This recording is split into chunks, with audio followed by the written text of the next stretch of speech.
මෙම අවස්ථාවට අපගේ ආරාධනාව පිළිගෙන සැපැමිණි සියලුම සම්භාවනීය අමුත්තන් පිළිගනිමින් පිළිගැනීමේ කතාව ඉදිරිපත් කිරීමට මේ ඇරියුම ඉතිහාස ශිෂ්‍ය සංගමේ සභාපති කින්ස්ලි කුමාර සොයිරාටයි.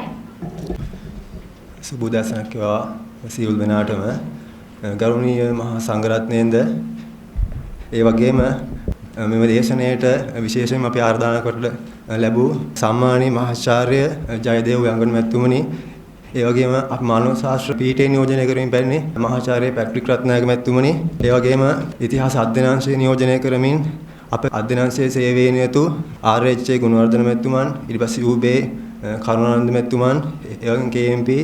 කුලසේකර මැතිතුමන් ඇතුළු මෙම උත්සව අවස්ථාවට පැමිණි සියලුම සමාජ විද්‍යාපීඨ සහ මානව ශාස්ත්‍ර පීඨයේ සියලුම ආචාර්යවරුන් සහ විද්‍යාර්ථීන්ද එවැගේම මෙම ස්ථානට පැමිණි බැහැරින් පැමිණි ඔබ සියලු දෙනාමත් සහ සියලුම විද්‍යාර්ථීන් මම මේ මොහොතේ සාදරයෙන් භක්තියෙන් පිළිගනු ලබනවා. ස්තුතියි. ඉතිහාස අධ්‍යයන අංශයේ අංශාධිපති ජ්‍යෙෂ්ඨ කතිකාචාර්ය පූජ්‍ය ගල්කන්දේ ධම්මානන්ද ස්වාමීන් වහන්සේටයි මේ ගෞරවනීය ඇරයුම. සමාජීය විද්‍යාපීඨයේ පීඨාධිපතිතුමා ඒ වගේ මානව ශාස්ත්‍ර පීඨයේ පීඨාධිපතිතුමා ඇතුළු සම්භාවනීය සභාවෙන් අවසරයි. අද කැලණි විශ්වවිද්‍යාලයේ ඉතිහාස අධ්‍යයන අංශයේ ශාස්ත්‍රීය දේශන මාලාවේ පළමු දේශනය ආරම්භ කරමින් එහි අරමුණ පැහැදිලි කිරීමයි මා විසින් කරන්න බලාපොරොත්තු වන්නේ. විද්‍යාලංකාර පිරිවෙනෙන් ආරම්භී කැලණිය විශ්වවිද්‍යාලයට වසර 60ක් සම්පූර්ණ වීම නිමිත්තෙන් විශ්වවිද්‍යාලයේ වශයෙන් ඒ අධ්‍යයන අංශ වශයෙන් විවිධ සැමරුම් වැඩසටහන් සංවිධානය කරන විට ආරම්භයේ සිටම පැවති පැරණිතම අධ්‍යයන අංශයක් වූ ඉතිහාස අධ්‍යයන අංශයේ හැටියට අප විසින් කුමක් කළ යුතුදැයි අපි ඊටම ගැඹුරින් සලකා බැලුවා. එහිදී අපගේ කාර්යය ලෙස අප දැක්කේ අප විශ්වවිද්‍යාලයේ උරුමය සහ එහි අනන්‍ය ලකුණ සොයා සපයා එය සමස්ත විශ්වවිද්‍යාල ප්‍රජාව සමග බෙදා ගැනීම අපගේ කාර්යය බවයි. ඒ ගැඹුරු කාර්යය කිරීමට අද සිටින සුදුසුතම ශාස්ත්‍රඥයා සහ පර්යේෂකයා අවිවාදයෙන්ම මහාචාර්ය ජයදේව උයන්ගොඩ. අප අධ්‍යයන අංශයේ ඉතිහාස ශිෂ්‍ය සංගමයේ ආරාධනය කාරුණිකව පිළිගෙන ඉතා උවමනාවෙන් එම කතාව ලියා අප වෙත එවීමට තරම් කාරුණික වීම ගැන ජයදේව උයන්ගොඩ මහතාට ස්තුතිය පළ කර සිටිනවා.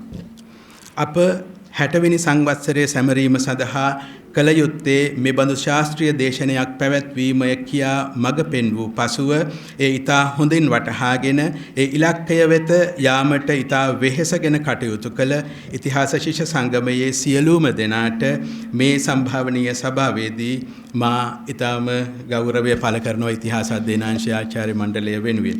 කෙටි කලක් තුල සංවිධානය කෙරුණු මේ වැඩසටහනට අනුග්‍රහය දක්වූ 60 වෙනි සංවත්සර සැමරුම් කමිටුවේ සභාපති මානව ශාස්ත්‍ර පීඨාධිපති මහාචාර්ය පැට්‍රික් රත්නායක මහතාටද අපට හැම ආකාරයකම සහයෝගය දුන් උපකුලපතිතුමාටත් නියෝජ්‍ය උපකුලපතිතුමාටත් අප සමාජීය විද්‍යාපීඨයේ පීඨාධිපතිතුමාටත් මා කෘතඥතාවය පළ කරනවා. ඇයි අපි අපගේ මුල් උරුමයන් සොයා යා යුතුය කියලා යෝජනා කරන්නේ? ඒ අපට අවබෝධයක් තිබෙන නිසා අප ආයතනයට මේ විශ්වවිද්‍යාලයට වෙනත් කිසිදු ආයතනයකට නොදෙවෙනි ආකාරයේ විශිෂ්ට අතීතයක් උරුමයක් තිබෙන බව අප දන්නා නිසා. අපේ අනාගතය ගොඩනගා ගැනීමට මඟ පාදා ගත යුත්තේ අප සතු ඒ විශිෂ්ට උරුමය හොඳින් මතු කර ගැනීමෙන්ය කියා අප දැඩිසේ විශ්වාස කරන නිසා. සම්භාවනීය අමුත්තනි අපගේ අවබෝධය නම් අපට උරුම ඒ ගැඹුරු මුල් තවමත් නිසි ලෙස මතු කරගෙන නොමැති බවයි. පෙර තිබුණාට වඩා ඒවා මතු වෙමින් පවත්නා නමුත් තව තවත් වඩාත් ඒ සොයා මතු කොට ගත යුතු බවයි අපේ හැඟීම. 1990 දශකයේ මා විශ්වවිද්‍යාලයට ඇතුළු වන විට ඒ උරුමය සම්පූර්ණයෙන්ම වාගේ වැළලී ගොස් තිබුණා. ඒ මතකය අවදි කළ එකම සාධකය තිබුණේ පුස්තකාලයේ දුර්ලභාංශයේ තිබුණු කිරිවත්තුඩුවේ ප්‍රඥාසාර හිමියන්ගේ කළු සුදු ඡායාරූපය පමණයි. නමුත් පසු කාලයේ අප සරසවි ආර්ධිකර්තෘ රත්මලානේ ධර්මාලෝක හිමියන්ගේ පිළිරුවක් ඉදිකිරීමට ගත් පියවර නැවත වරක් ඒ අතීතය මතු කිරීමට ගත් ප්‍රශංසනීය උත්සාහයක් ලෙස අගය කළ හැකියි. එසේ වුවත් ධර්මාලෝක පිළිරුවට හිමි විය යුතු නිසස්ථානයේ හිමි වී නොමැති බව අපගේ විශ්වාසයයි. එය තිබිය යුත්තේ විශ්වවිද්‍යාලයේ කේන්ද්‍රීය වූ ස්ථානයකයි. විශ්වවිද්‍යාලයේ වැදගත්ම ස්ථානයකයි.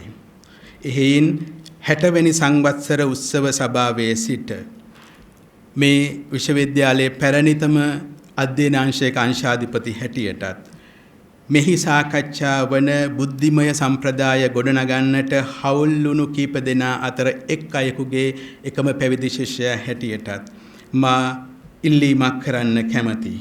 දැනට බුද්ධ ප්‍රතිමාව තැන්පත් කොට ඇති ස්ථානයෙන් එය ගෞරවනීය ලෙස ඉවත් කොට වෙනත් සුදුසු තැනක තැන්පත් කළ යුතුයයි මා යෝජනා කරනවා. ඒ වෙනුවට දැනට එතරම් වැදගත්කමක් නොමැති ස්ථානයක තැන්පත් කොට ඇති ධර්මාලෝක හිමියන්ගේ ප්‍රතිමාව දැනට බුද්ධ ප්‍රතිමාව තබා තිබෙන ස්ථානයට ගෙන ආ යුතුයයි මා යෝජනා කරනවා. ඒ හුදෙක් වන්දනාමාන කිරීමට නොවේ. විද්‍යාලංකාරයේ බිහි කළ ඒ පුරෝගාමීන් මුහුණ දුන්නේ මහත් දුෂ්කරතාවලට මුහුණ දෙමින් ඔසවා තැබූ ඒ ඔවුන්ගේ දැක්ම ඔසවා තැබීමටයි එසේ කළ යුතුයයි මා යෝජනා කරන්නේ. බලන අත බුදු පිළිම දක්නට ලැබෙන රටක දැනට අප විශ්වවිද්‍යාලයේ බුදු පිළිමය තබා ඇති තැනින් ඒ ඉවත් කරා කියලා අප විශ්වවිද්‍යාලයට අමුතුවෙන් අහිමි වන කිසි දෙයක් නැහැ.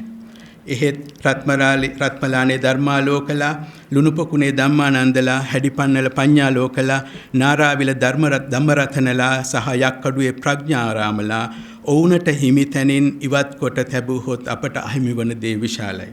60 වෙනි සංවත්සර සමරන අද දවසේ එවැන්නක් කිරීමට තබා සිතන්නටවත් හැකි පරිසරයක් නොමැති බව සැබෑයි.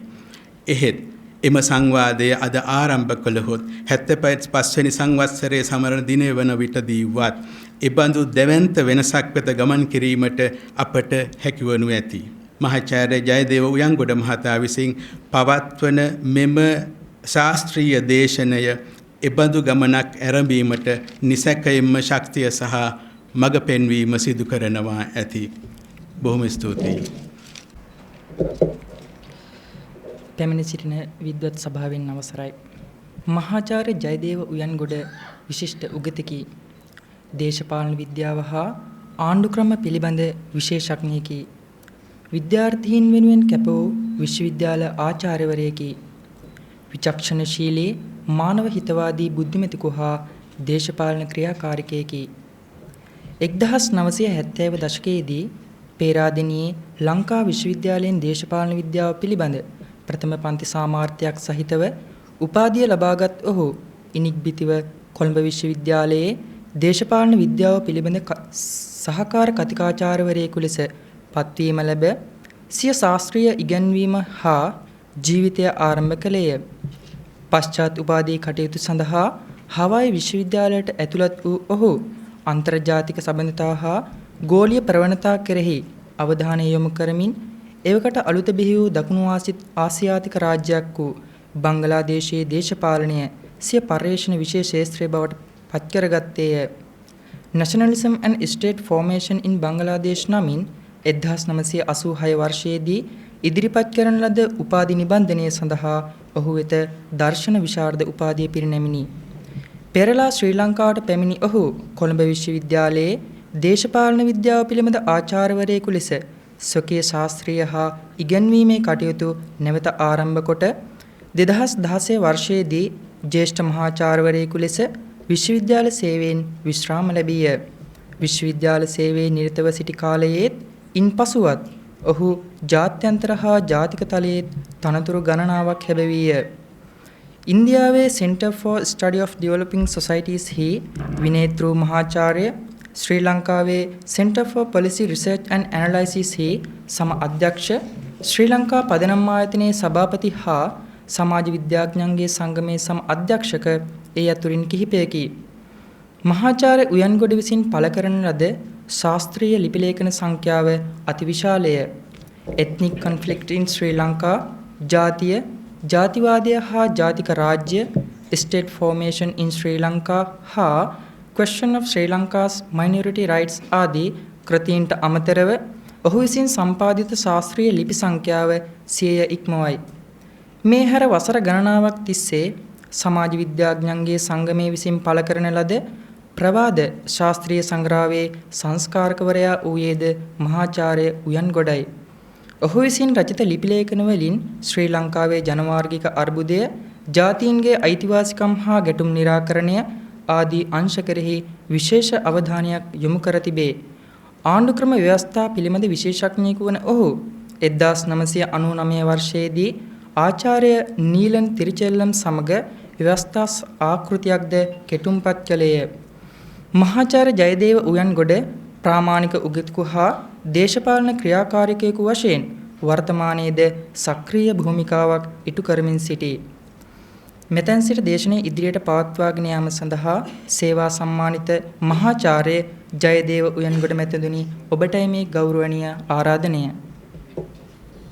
ඉතිහාස අංශයේ අංශාධිපති වෙංගල්කන්දේ ධම්මානන්ද ස්වාමීන් වහන්සේ ඇතුළු ස්වාමීන් වහන්සේලාගෙනුත් ශාස්ත්‍ර පීඨයේ මානව ශාස්ත්‍ර පීඨයේ පීඨාධිපති තුමන්ලාගෙනුත් කැලණිය විශ්වවිද්‍යාලයේ ආචාර්ය මණ්ඩලයේ හිතවත් මිතුරු ශාස්ත්‍රඥයින් සිළු දනාගෙනුත් ඊළඟට මේ අවස්ථාවට පැමිණ සිටින මල්පෙරුණ සැහැණ විද්‍යාර්ථී ප්‍රජාවකුත් ඉන්න බව ඔබ සැම දෙනාගෙනුත් අවසරයි.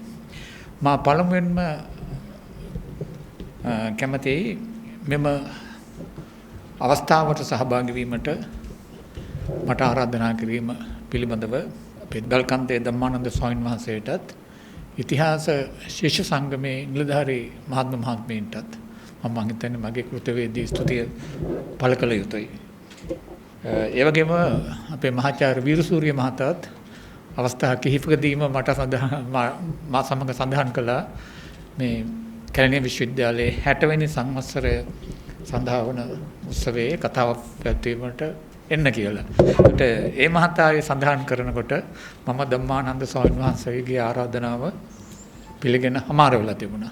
නමුත් එතුමා කිව්වා ඒ ගැන කිසි මමනාපයක් වෙන්නේ නැතුව මේ අවස්ථාවට ඉතාම සතුටින් සහභාගී වෙනවා වගේම සහයෝගය දෙනවායි කියලා. මම දැන් සතුටුයි එතුමා මේ අවස්ථාවේ සිටීම ගැන. ඒ වගේම මා කැමතියි කැලණිය විශ්වවිද්‍යාලයේ උපකුලපතිතුමාටත් මේ අවස්ථාවේදී එතුමා අප සමග නොහිටියත් ස්තුති කරන්නට හේතුව විශ්වවිද්‍යාලයේ සෑහෙන කාලයක් සිටපු කෙනෙක් හැටියට මම දන්නවා ආරාධිත අමුත්‍යෙකුට කතාවක් කරන්න විශේෂයෙන් මම වගේ කෙනෙකුට ආරාධනාවක් කිරීමට පෙර නැත්නම් කලහවට පසුව උපකුලපතිතුමාගේ අවසරය අත්‍යවශ්‍යයි. මම හිතන්නේ අපේ උපකුලපතිතුමාත් සතුටෙන් විවාහ දන්න කෙනෙක් එම අවසරය දෙන්නට ඇති කියලා මම හිතනවා. එතන එතුමාටත් මගේ ස්තුතිය පුද කළ යුතුයි. ඒ වගේම මම ඉතා සතුටටපත් වෙනවා මේ ඉතිහාස අධ්‍යයනාංශයේ ශාස්ත්‍රීය දේශනමාලා වක්ම පවත්වන එක ගැන. එකක් නෙවෙයි කිහිපයක්ම. මේ ඒ දේශනමාලාවේ පළමුවෙන්ට මා ආරාධනා කරුවා මම හිතන්නේ කොයින්සිඩන්ස් එකක්. ඒක හිතාමතා නොකරපු දෙයක් වෙන්න පුළුවන්. ඒ වුණත් මම වඩාත් කැමති වෙන්නේ දේශනමාලාවක් සංවිධානය කර තිබීම යන කරුණ ගැන. ඒතර මේ දේශනය සඳහා මා තෝරාගත් තේමාව විද්‍යාලංකාර විශ්වවිද්‍යාලයේ පූර්වගාමියාව විද්‍යාලංකාර පිරිවෙන සම්බන්ධව තමයි. මොකද අපි බොහෝ දෙනා අමතක කරන දෙයක් තමයි විද්‍යාලංකාර විශ්වවිද්‍යාලයේ බිහිවීමට අවශ්‍ය බුද්ධිමය පසුබිම සකස් කළේ විද්‍යාලංකාර පිරිවෙන කියන එකයි. විශේෂයෙන්ම විද්‍යාලංකාර පිරිවෙනේ ආරම්භක නායක හමුදුරුවන්ගේ සිට හිටපු පරිවර්තනාධිපතීන් වහන්සේලා කරපු ශාස්ත්‍රීය සේවය බොහෝ දෙනා ලංකාවේ එක්කෝ නොදන්නා නැත්නම් අඩුවෙන් තක්සේරු කරන එක. රත්මලානේ නායක හමුදුරුවෝ දෙපළක් හිටියා නේද? රත්මලානේ ගම්පිටින්. ඊට පස්සේ ලුණුපොකුණේ ධම්මානන්ද හමුදුරුවෝ හිටියා. මම හිතන්නේ බොහෝ දෙනා ස්වාමීන් වහන්සේ සඳහන් කළා ලුණුපොකුණේ ධම්මානන්ද හමුදුරුවෝගේ පින්තූරයක් හොයාගන්නත් අමාරුයි. නමුත් ලුණුපොකුණේ ධම්මානන්ද හමුදුරුවන්ගේ කාර්යභාරය මම ටිකක් කෙටියෙන් සඳහන් කරන්න මගේ කතාවේදී. ඒ වගේම ඊට පස්සේ හිටියා 930 ගණන් වල ඉඳලා භික්ෂුන් වහන්සේලා කණ්ඩායම් බොහොම තරුණ රැඩිකල් භික්ෂුන් වහන්සේලා කණ්ඩායමක්. උන්වහන්සේලා තමයි විද්‍යාලංකාරයේ පිරිවෙනේ විශ්වවිද්‍යාලය බවට පත්වීමට අවශ්‍ය බුද්ධිමය පදනම කීර්තිය අත්පත් කර දුන්නේ. ඒ නිසා මම හිතන්නේ අපි ඒ ඉතිහාසයත් මේ 60 වෙනි සංවත්සරයේ සමරන අවස්ථාවේදී මේ විශ්වවිද්‍යාලයේ ටිකක් මෙනෙහි කිරීම ඉතා වැදගත් කියලා මට හිතුනේ. දැන් විද්‍යාලංකාර පිරිවෙන ගැන අපේ ආචාර්ය පැට්‍රික් මහතාත් මට කිව්වා එතුමා හිතුවේ නැහැ මම ඔය ගැන උනන්දුව තියෙන කෙනෙක් කියලා. විද්‍යාලංකාර පිරිවෙන ගැන ඇයි මේ දේශපාලනය ගැන කටයුතු කරන මේ උගන්කොට වගේ කෙනෙක් ඇයි උනන්දු වෙලා තියෙන්නේ කියලා. ඒකට හේතුව තමයි මා පසුගිය අවුරුදු ගණනාව තුළ මගේ පරිශ්‍රණවල එක තේමාවක් තමයි ලංකාවේ විශේෂණ යටත් වෙච්ච තුගේ 19 වෙනි සහ 20 වෙනි සියවස්වල ලංකාවේ බුද්ධිමය ඉතිහාසය විශේෂයෙන්ම සිංහල බෞද්ධ සමාජයේ බුද්ධිමය ඉතිහාසයේ පරිවර්තනය පිළිබඳව. එතකොට මෙම විද්‍යාලංකාර පිරිවෙනට සම්බන්ධව සිටි භික්ෂුන් වහන්සේ විසින් ලංකාවේ බ්‍රිතාන්‍ය යටත් වෙච්ච තුගේ අවසාන කාලය තුලදී ඉටු කරන ලද බුද්ධිමය දායකත්වයේ පිළිබඳ විස්තර කිරීමක් මෙන්ම විචාරාත්මක අගැයීමක් ඔබ හමුවේ තැබීම සුදුසුයි කියලා මා කල්පනා කළා. යම සියවස් එකමාරක කාලය තුල කියන්නේ 19 වෙනි සියවසේ දෙවෙනි භාගයේ පටන් අරගෙන ලංකාවේ ඇති වූ පරිවර්තනය විශාල පරිවර්තනයක් වුණා යටත් විවිධ කාලයේ. එම පරිවර්තනය හැඳින්විය හැකි එක් සමාජීය විද්‍යාත්මක සංකල්පයක් තමයි යටත් විජිත නවීනත්වය කියන එක කොලොනියල් මොඩර්නිටි. එම නවීනත්ව පරිවර්තන ක්‍රියාවලියේ ප්‍රධාන කතෘකයන් වූයේ යටත් විජිත රාජ්‍ය සහ යටත් විජිත ප්‍රාග්ධනය කියලා තමයි අපි සාමාන්‍යයෙන් සැලකන්නේ. එම පුළුල් යටත් විජිත පරිවර්තන ප්‍රවාහය හා සම්බන්ධව සහ එය විසින් ජනිත කරන ලද නවීකරණ ක්‍රියාවලිය ගණනාවක්ම පවති බවද සමාජ ඉතිහාසඥයින්ට නිරීක්ෂණය කළ හැකියි. බොහෝ විට එම උපප්‍රවාහයන්ගේ උපප්‍රවාහ ප්‍රධානයනේ උපප්‍රවාහවල කතෘකයන් සහ සහභාගී වූ අය වුණේ දේශීය සමාජයේම පුද්ගලයන් සමාජ කොටස ආයතනයි. යටත් විජිත පාලන කාලය තුලදී දේශීය සමාජය එම යටත් විජිත ආධිපත්‍යයට යට වූ අසරණයින් සහ වින්දිතයන් හැටියට පමණක් නොවේ ඊට වඩා වෙනස් පරිවර්තන කතෘකකාරයන් ගණනාවකුත් කරලා තිබෙනවා. ඒවා යටත් විජිත ඉතිහාසය පිළිබඳව අපේ තිබෙන අධිපත්‍ය කතිකාවන් වල අවධානයට යොමු නොවුණු ක්‍රියාවලින් තමයි.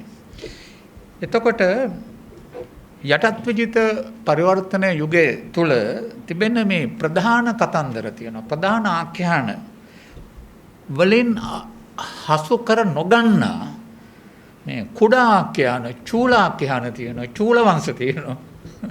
ඒ චූල ආඛ්‍යාන ගණනාවකුත් තිබෙනවා.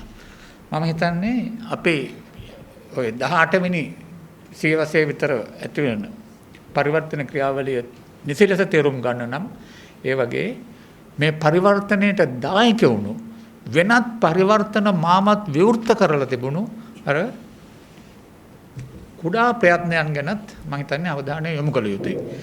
දැන් ඉතිහාසඥයින්ට සමාජ ඉතිහාසඥයින් උනන්දු විය යුතුයි කියලා මා හිතනවා. ඒ වගේ උපප්‍රවාහ ගැනත් අධ්‍යයනය කරන්නට. මගේ මේ ප්‍රවේශයට නැත්තම් මා අද ඉදිරිපත් කරන විග්‍රහයට මඟ පෙන්වූ ප්‍රවේශයට ආවේශය ලැබෙන්නේ වර්තමානයේ තරමක් ප්‍රචලිතව තිබෙන පශ්චාත් යටත් විජිත න්‍යායික ප්‍රවේශය වෙතින් කියන post colonial approach එක වෙතින්. පශ්චාත් යටත් විජිත න්‍යායික ප්‍රවේශය ඇති එක තර්කයක් නම් යටත් විජිත පරිවර්තනයේ තේරුම් ගැනීමේදී සහ අර්ථකථනය කිරීමේදී ශාස්ත්‍රඥයින් උත්සාහ ගත යුත්තේ යටත් විජිතකරණයට භාජනය වූ දේශීය සමාජයේ පත්වී සිටි යටත් භාවය මේ සබ්ජෙක්ෂන් කියන එක එම ක්‍රියාවලියේ එක් අංගයක් පමණක් වූ බවත් ඒ ප්‍රමාණයටම වැදගත් වන අනෙක් කතන්දරත් තිබෙන බවයි. එම කතන්දර දැකිය හැකි වන්නේ යටත් විජිතත්වය සමගත් ඒ විසින් මුදාහරින ලද ක්‍රියාවලීන් සමගත් දේශීය සමාජයේ කණ්ඩායම් වින්දිතයන් ලෙස නැත්නම් වින්දිතත්වයේ නොසිට සිය ස්වච්ඡන්දතාවය තමන්ගේ මේ වොලන්ටරි විල් ස්වච්ඡන්දතාවය සහිතව ගනුදෙනු කරමින් ස්වීය කර්තෘත්වයක් සබ්ජෙක්ෂන් එක සිට සබ්ජෙක්ට් බවට කියන්නේ කතෘකයන් බවට ඒජන්සි බවට පත්වීමේ ඒ ක්‍රියාවලියත් අපි හැදෑරිය යුතුයි. එතකොට කොහොමද සමාජයේ අර වින්දිතයන් කියලා සලකපු සමාජ කොටස් එම කර්තෘත්වය ලබා ගන්නේ කෙසේද? ඒ ස්වීයත්වය ලබා ගන්නේ කෙසේද? එම කර්තෘත්ව ක්‍රියාවලින් මොනවාද? යනාදී ප්‍රශ්න මතු කරමින් ඒවට පිළිතුරු සොයන විට තමයි අපට පුළුවන් වෙන්නේ විකල්ප ධාරාවන් ගැන, විකල්ප බුද්ධිමය ධාරාවන් ගැන අවබෝධ කරගන්නට. යටත් විජිත නවීනත්වයේ තුල දේශීය සමාජයේ වැසියන්ගේ බහුවිධ කර්තෘත්වය, ඒ කියන්නේ plurality of agency. agency කියලා කියන්නේ මේ අපි සමාජ පරිවර්තනයේ අපි කර්තෘක කාර්යයක් කිරීම. මේකේ වින්දිතයන් හැටියට බලා ඉන්න හැටියට පමණක් නෙවෙයි සමාජ පරිවර්තනයේ කර්තෘක කාර්යයන් කිරීම. ඒවා අපට හඳුනාගත හැක්කේ එම කතන්දර සමග ගොඩනගන නව අර්ථකථනාත්මක ආඛ්‍යාන ආශ්‍රයනුයි. අද අපි ජීවත් වන පශ්චාත්‍ය විද සමාජයේ දේශීය සමාජ කොටස්වල විවිධ කර්තෘකත්ව ප්‍රයත්නවල සාර්ථකත්වයන්ගේ සහ පරාජයන්ගේ සංකීර්ණ ප්‍රතිඵල බවට එවිට අපට දැකිය හැකියි. වෙනත් ආකාරයකින් කියන්නේ නම් සමාජ පරිවර්තනය යනු ඒක රේඛීය සහ ඒක වෘතාන්තමය ක්‍රියාවලියක් නොවේ. අපි දැන් ලංකාවේ විශ්වවිද්‍යාලයෙන් පළ කරපු අර ඉතිහාසයේ වොලියම්ස් 3 තුන්වෙනි වොලියම ගත්තාම පේන්නේ ඒක වෘතාන්තමය ක්‍රියාවලියක්. ඒක රේඛීය ක්‍රියාවලියක් මේක. මගන් ඒක පමණක් නොවේ. එහෙම ඒක රේඛීය ඒක වෘතාන්තමය ක්‍රියාවලියක් නොවේ. ඒක බහුරේඛීය කියන මල්ටිලීනියර් සහ බහුවෘතාන්තමය නැරටිව්ස් ගණනාවක් සහිත ක්‍රියාදාමයන්ගේ එකතුවක්. ඒවා අතර මහා වෘතාන්තයක් තිබෙනවා, චූල වෘතාන්තයක් තිබෙනවා. සමහර විට හරවත් කතන්දර චූල වෘතාන්තවල තිබෙනවා. මගේ කතාවේදී මම ඔබට පෙන්වන්නට යන්නේ මේ විද්‍ය ලංකාර පිරිවෙන ආශ්‍රිතව තිබෙන වෘතාන්තයත් ඒ වගේ ඊටාම රසවත් චූල වෘතාන්තයක් කියන එක. මේ සාකච්ඡාව ඉදිරියට ගෙන යාමේ ඊළඟ පියවර හැටියට මා කරන්නට අදහස් කරන්නේ මගේ මාතෘකාවේ ඇති විසම්මුතික යන වචනය අර්ථකථනය කිරීම. විසම්මුතික. දැන් නීට්ෂේ කියන සුප්‍රසිද්ධ දාර්ශනිකයා ඔහුගේ genealogy of morals සදාචාරත්වයේ පරම්පරා කථනය කියන පොතේ ඉතාම සුප්‍රසිද්ධ නිරීක්ෂණයක් කරන ඔය අර්ථකථන ගැන. ඔහු කියනවා අර්ථකථන කළ හැක්කේ ඉතිහාසයක් නොමැති දේවල් වලට පමණයි කියලා. යම් කිසි සංකල්පයක් අර්ථකථනය කරනවා නම් අපට අර්ථකථනය කරන්න පුළුවන් ඉතිහාසයක් නැති සංකල්ප වලට පමණයි. ඒකට හේතුව තමයි ඉතිහාසයක් තියෙන හැම දෙයකම අර්ථ ගොඩාරයක් තියෙනවා. නමුත් මේ විසම්මුතිය කියන සංකල්පය ගැන අපි අර්ථකථනය කිරීම ගැන අපි එතරම් කලබල වෙන්නට ඕනේ නැහැ. හේතුව තමයි ඒක සිංහල භාෂාවට එකතු වුණේ බොහොම මෑත කාලේ වීම. මට මතකයි විසම්මුතිය කියන වචනේ හැදුවෙත් සිංහලෙන් අපේ මිත්‍රයෙක් අපේ සාරංක මහතා දන්නවා මේ ඒ මිත්‍රයව මේ 1980 ගණන් වලදී සිවිල් අයිතිවාසිකම් ව්‍යාපාරයෙන් උත්සාහ ගත්ත මේ ලංකාවේ මානව අයිතිවාසිකම් පිළිබඳව මහජන අධ්‍යාපන පොත් පිංචවල් මාලාවක් පළ කරන්න. එක මාලාවක ටයිටල් එක තමයි the value of dissent කියලා. දැන් මේකට value කියන්නේ වටිනාකම dissent මොකද්ද සිංහල වචනයක් නැහැ. අපේ පරිවර්තන කරපු මිත්‍රයා අපේ රංජිත් පෙරේරා මහත්තයා තමයි වචන හැදුවේ විසම්මුතිය කියලා. ඉතින් මගෙත් ඇවිල්ලා ඔයන් මේ වචනේ හොඳද කියලා. මොකද ඉතා නර්ග වචනයක්. ඒක තමයි dissent කියන වචනේ නියම සිංහල විදිහට තේරෙන එක විසම්මුතිය. ඉතින් අපි මේ 1980 ගණන් වල අගති තමයි වචනේ අපි සංකල්පයේ සිංහල භාෂාවට ගෙනාවේ. ඉතින් ඒ තරම් දීර්ඝ ඉතිහාසයක් නැති නිසා ওই වචන ගැන ඒ තරම්ම ඒක වැඩි පාවිච්චි වෙන්නේ නැහැ ලංකාවේ සිංහල ශාස්ත්‍රීය භාවිතේ. ඒ නිසා ඒකේ අර්ථකථනය ගැන ඒ තරම් අර නීට්ෂේ කියපු ගැටලුව අපට මතුවෙන්නේ නැහැ. එතකොට ඉංග්‍රීසි භාෂාවේ dissent යන වචනේ අර්ථ තනි වචනයකින් සිංහලයෙන් ප්‍රකාශ කිරීම සඳහා තමයි මේ විසම්මුතිය කියන වචනය නිර්මාණය කළේ 80 ගණන් වල අගදී. මධ්‍යකාලීන ඉංග්‍රීසි භාෂාවේ dissent යන වචනයෙන් මූලික වශයෙන් අදහස් වූයේ ආගමික සම්ප්‍රදාය තුල වෙනස් මත එනම් අධිපති චින්තනයට හා ප්‍රතිෂ්ඨාපිත සත්‍යයන්ට වෙනස් චින්තන මත සහ අදහස් දැරීම සහ ප්‍රකාශ කිරීම මෙන්ම ඒ වගේ භාවිතවලත් යෙදීමයි. පසු කාලයේදී එම අදහස ලෞකික දේශපාලන ව්‍යාපාරවලටද යොදා ගැනුණා. සාමාන්‍යයෙන් විසම්මුතික අදහස් දරන්නේ ආගමික හෝ දේශපාලන හෝ ව්‍යාපාරයක ප්‍රධාන ප්‍රවාහයෙන් වෙනස් වන ටික දෙනෙකු. එය බහුතරයේ මතය නොව සුළුතරය දරන ප්‍රතිෂ්ඨාපිත ආගමික හෝ දේවධාර්මික මතයට මෙන්ම භාවිතයටද වෙනස් මතයක්. වෙනස් භාවිතයක්. එබැවින් අර්ථ නිර්ණායක වශයෙන් බලන විට විසම්මුතික ව්‍යාපාර බොහෝ හැම විටම ටික දෙනෙකුගේ ව්‍යාපාර. ඒවා සුළුතර ව්‍යාපාර. දැන් සුප්‍රීම කෝර්ට් එකේ ජජ්මන්ට් එකකදී අපි කියනවා ඩිසෙන්ටිං ජජ්මන්ට් එකක් දුන්නයි කියලා. ඩිසෙන්ටිං ජජ්මන්ට් එක කියන්නේ අඩුකාරයෝ 5 දෙනාගෙන් 3 දෙනෙක් මැජොරිටි ජජ්මන්ට් එක දෙනවා. විසම්මුතික ජජ්මන්ට් එක දෙන්නෙක් හෝ එක්කෙනෙක් දෙනවා. අපේ ඩිසෙන්ට් කියන වචනේ පාවිච්චි කරන ලංකාවේ ඉංග්‍රීසියෙන් පාවිච්චි වෙන මම හිතන්නේ එකම අවස්ථාව ඕක ලංකාවේ ව්‍යවහාරය තුළ. එතකොට මගේ සාකච්ඡාවට නැත්නම් අපේ සාකච්ඡාවට ප්‍රස්තුතය වන විද්‍යාලංකාර පිරිවෙනේ විසම්මුතික බුද්ධි සම්ප්‍රදාය එලෙස අධිපති බහුතරයේ සංඝ සමාජයේ පවා ඒක තමයි වැදගත් වෙන්නේ. ප්‍රතිෂ්ඨාපිත අදහස් පිළි නොගත් ඒවා ප්‍රතික්ෂේප කළ සහ ඒවාට විකල්ප අදහස් සහ අර්ථකථන ඉදිරිපත් කළ කුඩා ප්‍රවාහයක්. එය නිසර්ගයෙන්ම චූල වෘත්තාන්තයක් පිළිබඳ විස්තරයක්ද වනවා. විද්‍යාලංකාර පිරිවෙන ආශ්‍රිතව 1920 ගණන්වල අවසානයේදී බිහිවෙනට පටන්ගෙන 960 ගණන් දක්වා පැවතුණු විසම්මුතික බුද්ධි සම්ප්‍රදාය මූලික වශයෙන් බෞද්ධ භික්ෂුන් වහන්සේලා කුඩා කණ්ඩායමක් වටා ගොඩනැගුණා. එම ව්‍යාපාරය ගැන මා ඉදිරිපත් කරන කතන්දරය භික්ෂුන් වහන්සේලා කිහිප නමකගේ බුද්ධිමය ජීවනගත ආශ්‍රිතව ඉදිරිපත් කිරීම මා මේ කතාවේදී යොදා ගන්නා උපාය මාර්ගයයි. එම භික්ෂුන් වහන්සේලා නම් අපේ ස්වාමීන් වහන්සේත් නම සඳහන් කළ ලුණුපොකුණේ ධම්මානන්ද ස්වාමීන් වහන්සේ, හැඩිපන්නල පඤ්ඤාලෝක ස්වාමීන් වහන්සේ, මම හිතන්නේ බොහෝ දෙනා හැඩිපන්නල පඤ්ඤාලෝක නම අසල ඇති, අසල නැතුවත් ඇති. නාරාවිල ධම්මරතන ස්වාමීන් වහන්සේ, කොටහේනේ පඤ්ඤාකිත්‍ය ස්වාමීන් වහන්සේ, යකඩුවේ පඤ්ඤාරාම ස්වාමීන් වහන්සේ, වල්පොළ රාහුල ස්වාමීන් වහන්සේ සහ බබරන්දේ සිරිසේවිලන ස්වාමීන් වහන්සේලා.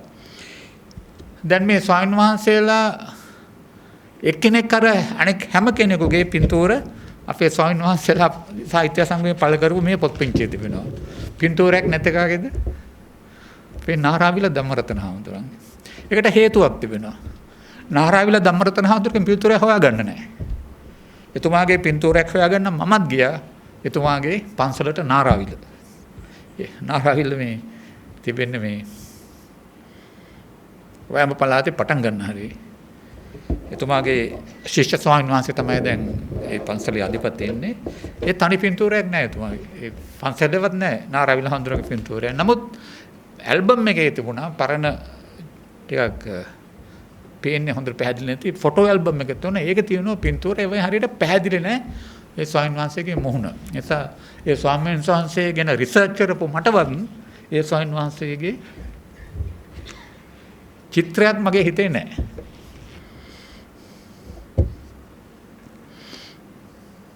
එතකොට එම භික්ෂුන් වහන්සේලා පිරිස වටා තවත් භික්ෂුන් වහන්සේ එකතු වී සිටියන් ඒ සංඛ්‍යාවෙන් විශාල ප්‍රමාණයක් නොවේ. වල්පොළ රාහුල හිමියන් හැර අනෙක් සියලුම භික්ෂුන් වහන්සේලා මම මේ සඳහන් කරන විද්‍යාලංකාර පිරිවෙනේ පැවිදි වී නැත්නම් විද්‍යාලංකාර පිරිවෙනේ අධ්‍යාපනය ලබා ආචාර්ය මණ්ඩලයේද සේවය කරපු භික්ෂුන් වහන්සේලා. රාහුල හිමියන් අධ්‍යාපනය ලැබුවේ විද්‍යාලංකාර පිරිවෙනේ නොවේ. එතුමා මම හිතන්නේ විද්වෝදය සම්ප්‍රදායටත් පිරිවෙන්නක තමයි ඉගෙන ගන්නට ගියේ මුලදී. මම හිතන්නේ ස්වාමීන් වහන්සේට මම නිවැරදි කරන්න අර පරගොඩ පන්සලයිතේ විද්වෝදය පිරිවෙනට මම දන්න තරමින්. නමුත් එතුමා පසුව ආවා විද්‍යාලංකාර පිරිවෙනේ ගුරුවරයෙක් හැටියට. ඒ ගුරුවරයෙක් කියන එමත් විද්‍යාලංකාර පිරිවෙනේ සම්බන්ධය තුනේත් ඔබ වහන්සේලා දන්නවා ඇති 1920 ගණන් වල අගදී හරි 30 ගණන් වල තියෙන මේ ධාතු කෝලාහලය කියලා එකක්. ධාතු කෝලාහලය අපේ ස්වාමීන් වහන්සේ දන්නවා ඇති. ඒ කියන්නේ ඉන්දියාවේ සර්වඥ ධාතු සොයාගෙන අර බ්‍රිතාන්‍ය අර විතරක තිබිලා ඒක ලංකාවට ගෙනilla කොහෙද මේක තියන්නේ කියලා ප්‍රශ්නයක් මතුවුණා. එතකොට විද්‍යාලංකාර පිරිවෙනට තමයි ගෙනාවේ. එතකොට එතෙන්දී තමයි රාහුල හාමුදුරුවෝ ප්‍රකට වුණේ. විද්‍යාලංකාර පිරිවෙනට ආවේ. ඊට පස්සේ රාහුල හාමුදුරුවෝ මේ ගුරුවරයෙක් බවට පත් වුණා. එතකොට වල්පොළ රාහුල හාමුදුරුවෝ ඉගෙන ගත්තේ පරගොඩ පන්සලේ. අර ගම්පෙරළි නවකතාවේ තියෙන පරගොඩ පන්සලේ අර අන්නේ පන්සලේ තමයි ඉගෙන ගත්තේ. එතකොට උන්වහන්සේගේ ගුරුවරයා වුණේ පරගොඩ සුමනසාර කියලා හාමුදුරුවනේ. කේ හාමුදුරුවන්ගේ චරිතයත් මම හිතන්නේ වෙනම අධ්‍යයනය කළ යුතු චරිතයක්. එතුමා පස්සේදී උපැවිදි වුණා. රාහුල හාමුදුරුවනේ රාහුල හාමුදුරුවන්ගේ ගුරුතුමා පරගොඩ පන්සලේ. එතකොට රාහුල හිමියන්ට රාහුල හාමුදුරුවගේ ඉතාම ඉන්ටරෙස්ටිං කන්තන්දරයක් තියෙනවා. එතුමා පරගොඩ පන්සලෙන් පස්සේ තාපස කණ්ඩායමක් අර සුමනසාර හාමුදුරුවොත් එක්ක ඒ තාපස නිකාය ගැනත් වෙනම අධ්‍යයනය කරන තරම් වටින දෙයක්. රාහුල හිමියන්ට විද්‍යාලංකාර අනන්‍යතාව ලැබුණේ 930 ගණන් වලදී එහි ආචාර්යවරයෙකු වීමෙන් පසුවය. එම පිරිවෙනේ අධ්‍යාපනය ලැබුණු නිසා නොවේ. අනෙක් හිමිවරු විද්‍යාලංකාර පිරිවෙනේ ඉගෙනීම ලැබ එහි ආචාර්ය දුරද දරා සිටිය.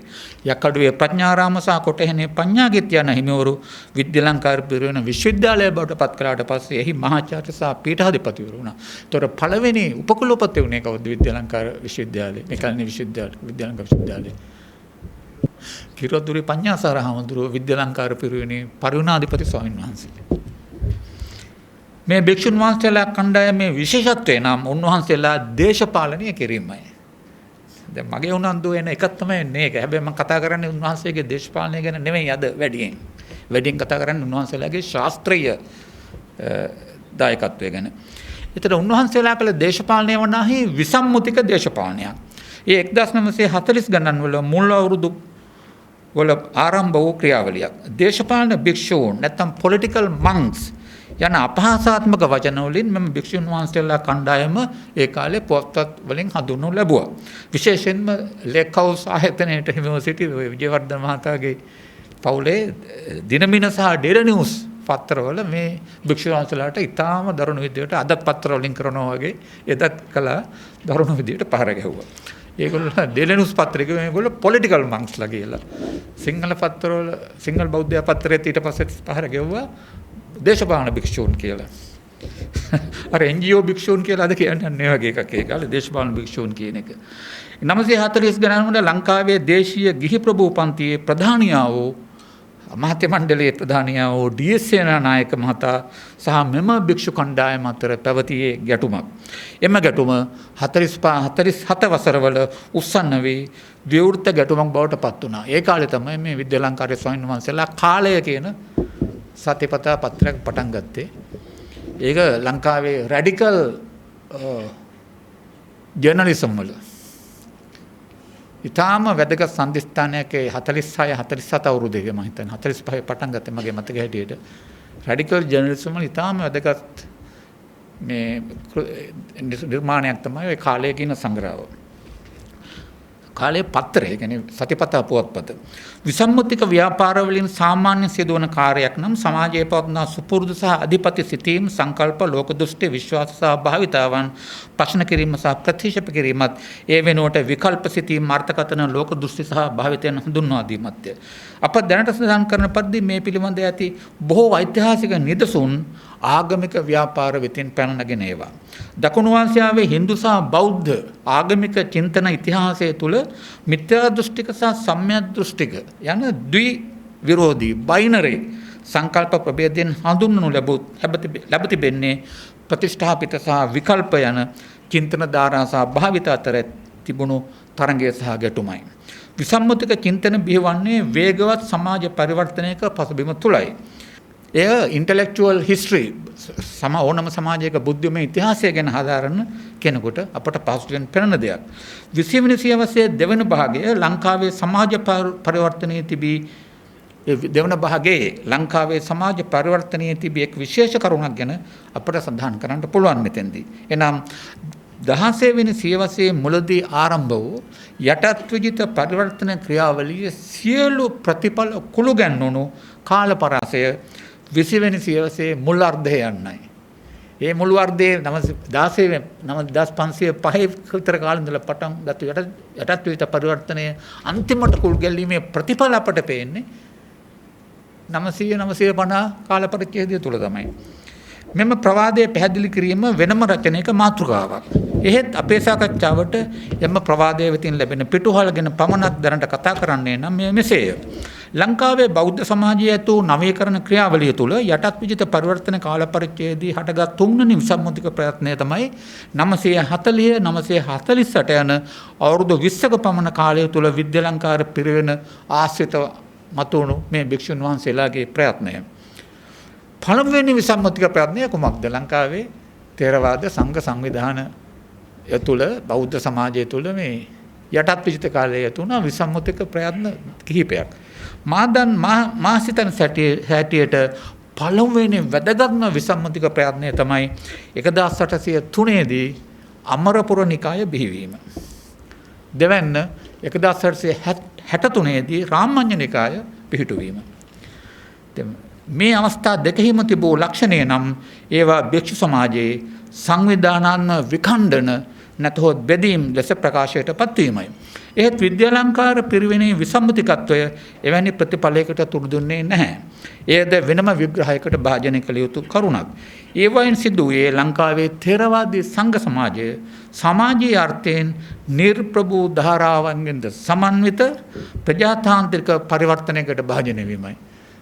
අමරපුර නිකාය ආරම්භ කිරීමෙන් රාමඤ්ඤ නිකාය ආරම්භ කිරීමෙන් ඇතිවුණු වැදගත්කම අපේ සමාජ ඉතිහාසය ගත්තොත් අති විශාලද.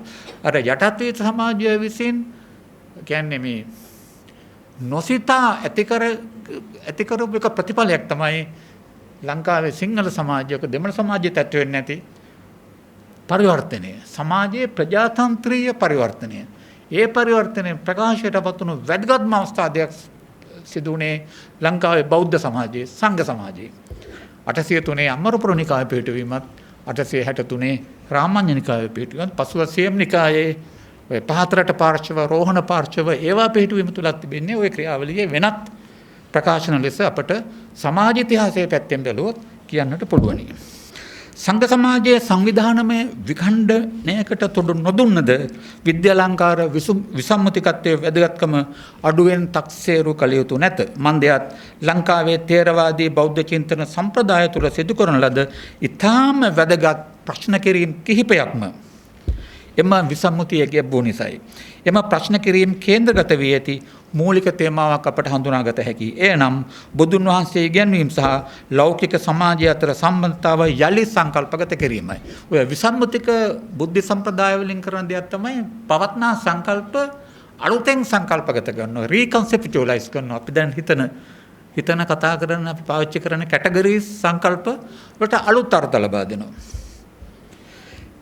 එතකොට විද්‍යාලංකාර භික්ෂුන් වහන්සේලා පිරිස කළ යලි සංකල්පගත කිරීමේ ප්‍රයත්නය නම් බුදුන් වහන්සේගේ ඉගැන්වීම් සහ ලෞකික සමාජය අතර ඇති සම්බන්ධතාව අලුතෙන් න්‍යායික වශයෙන් ගොඩනැගීමයි. එසේ කිරීමේදීම භික්ෂුන් වහන්සේලා අනුප්‍රාණය ලැබුවේ යුරෝපීය අනුප්‍රාණය ලැබූ දාර්ශනික ඉගැන්වීම වූයේ නූතන යුරෝපීය චින්තනයක් වූ මාක්ස්වාදයයි. එය ලංකාවෙන්ද ආසියාවෙන්ද පිටතින් පැමිණි චින්තන ධාරාවක්. ඒක තමයි ඉතා වැදගත් දේ.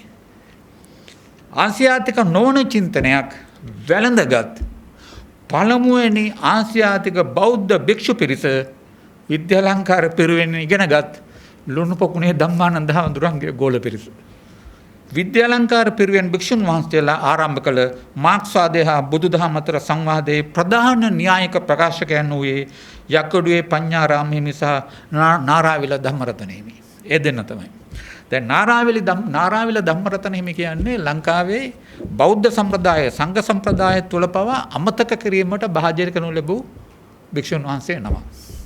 නමුත් එතුමාගේ ශාස්ත්‍රීය දායකත්වය බැලුවොත් මම හිතන්නේ 20 වෙනි සියවසේ ලංකාවේ පහළ වුණු ඊටාම මේ බෞද්ධ භික්ෂුන් අතර තිබුණු ඊටාම මම කියන්නේ sophisticated theoretical mind එක. කියන්නේ ඊටාම sophisticated කියන්නේ මේ ඊටාම තියුණු න්‍යායික මනසක් තිබුණු භික්ෂුන් වහන්සේ තමයි නාරාවිල හාමුදුරුවෝ. 1946 ආරම්භ කරන ලද කාලය සංග්‍රහවට යක්කඩුවේ හිමියන් ලියූ මාක්ස් ධර්මයේද බුද්ධ ධර්මයේද යන ලිපි පෙළත් නාරාවිල ධම්මරතන හිමියන් 952 වසරේදී පළ කළ බුදුදහම සහ මාක්ස්වාදය නම් කෘතියත් විද්‍යාලංකාර භික්ෂුන් වහන්සේලා විසින් පළ කරන ලද ප්‍රධාන න්‍යායික මැදිහත් වීමය. මෙහිදී අප අවධානය යොමු කළ යුතු අතිශයින්ම වැදගත් කරුණක් තිබේ. එය විද්‍යාලංකාර පිරිවෙන සම්ප්‍රදාය තුළ තිබේ. බොහෝ දෙනා පිරිවෙනේ සම්ප්‍රදාය මොකක්ද කියලා අහනවා. විද්‍යාලංකාර විශ්වවිද්‍යාලයේ උරුම කරගත් විද්‍යාලංකාර පිරිවෙනේ සම්ප්‍රදාය මොකක්ද? එම සම්ප්‍රදාය තුළ තිබී එහෙත් තවමත් අවධානයට යොමු වී නැති කරුණක් මෙන්ම විද්‍යාලංකාර පිරිවෙන ආරම්භ කළ විසම්මුතික බුද්ධි සම්ප්‍රදායේ නිර්ණායක ලක්ෂණයක් දවන මොකද්ද? ඥාන මීමන්සාත්මක විවෘත භාවය. ඒ කියන්නේ epistemological openness කියලා අපි ඉංග්‍රීසි භාෂාවෙන් කියනවා. ඥාන මීමන්සාත්මක විවෘත භාවය. ඒක තමයි ලුණුපොකුණේ ධම්මානන්ද හාමුදුරුවෝ ආරම්භ කරපු ඊට පස්සේ අර ස්වාමීන් වහන්සේලා අතරින් 960 ගණන් දක්වා පැවතුණු ලොකුම දේ ලංකාවේ 20 වෙනි මං හිතන්නේ 20 වෙනි සියවසේ ලංකාවේ සංඝ සමාජය තුලත් බෞද්ධ සමාජය තුල ලංකාවෙත් ඇති වුණු වැදගත්ම බුද්ධිමය ඉතිහාසයේ පැත්තෙන් බැලුවොත් වර්ධනයක් ඕක. විද්‍යාලංකාර පිරිවෙනේ 930 ගණන්වලදී ආරම්භ වූ ඥාන මීමාංසාත්මක විවෘත භාවය අප තේරුම් ගත යුත්තේ ලංකාවේ ථේරවාද බුද්ධි සම්ප්‍රදායේ ඓතිහාසික විකාශනයේ ආශ්‍රයෙන්.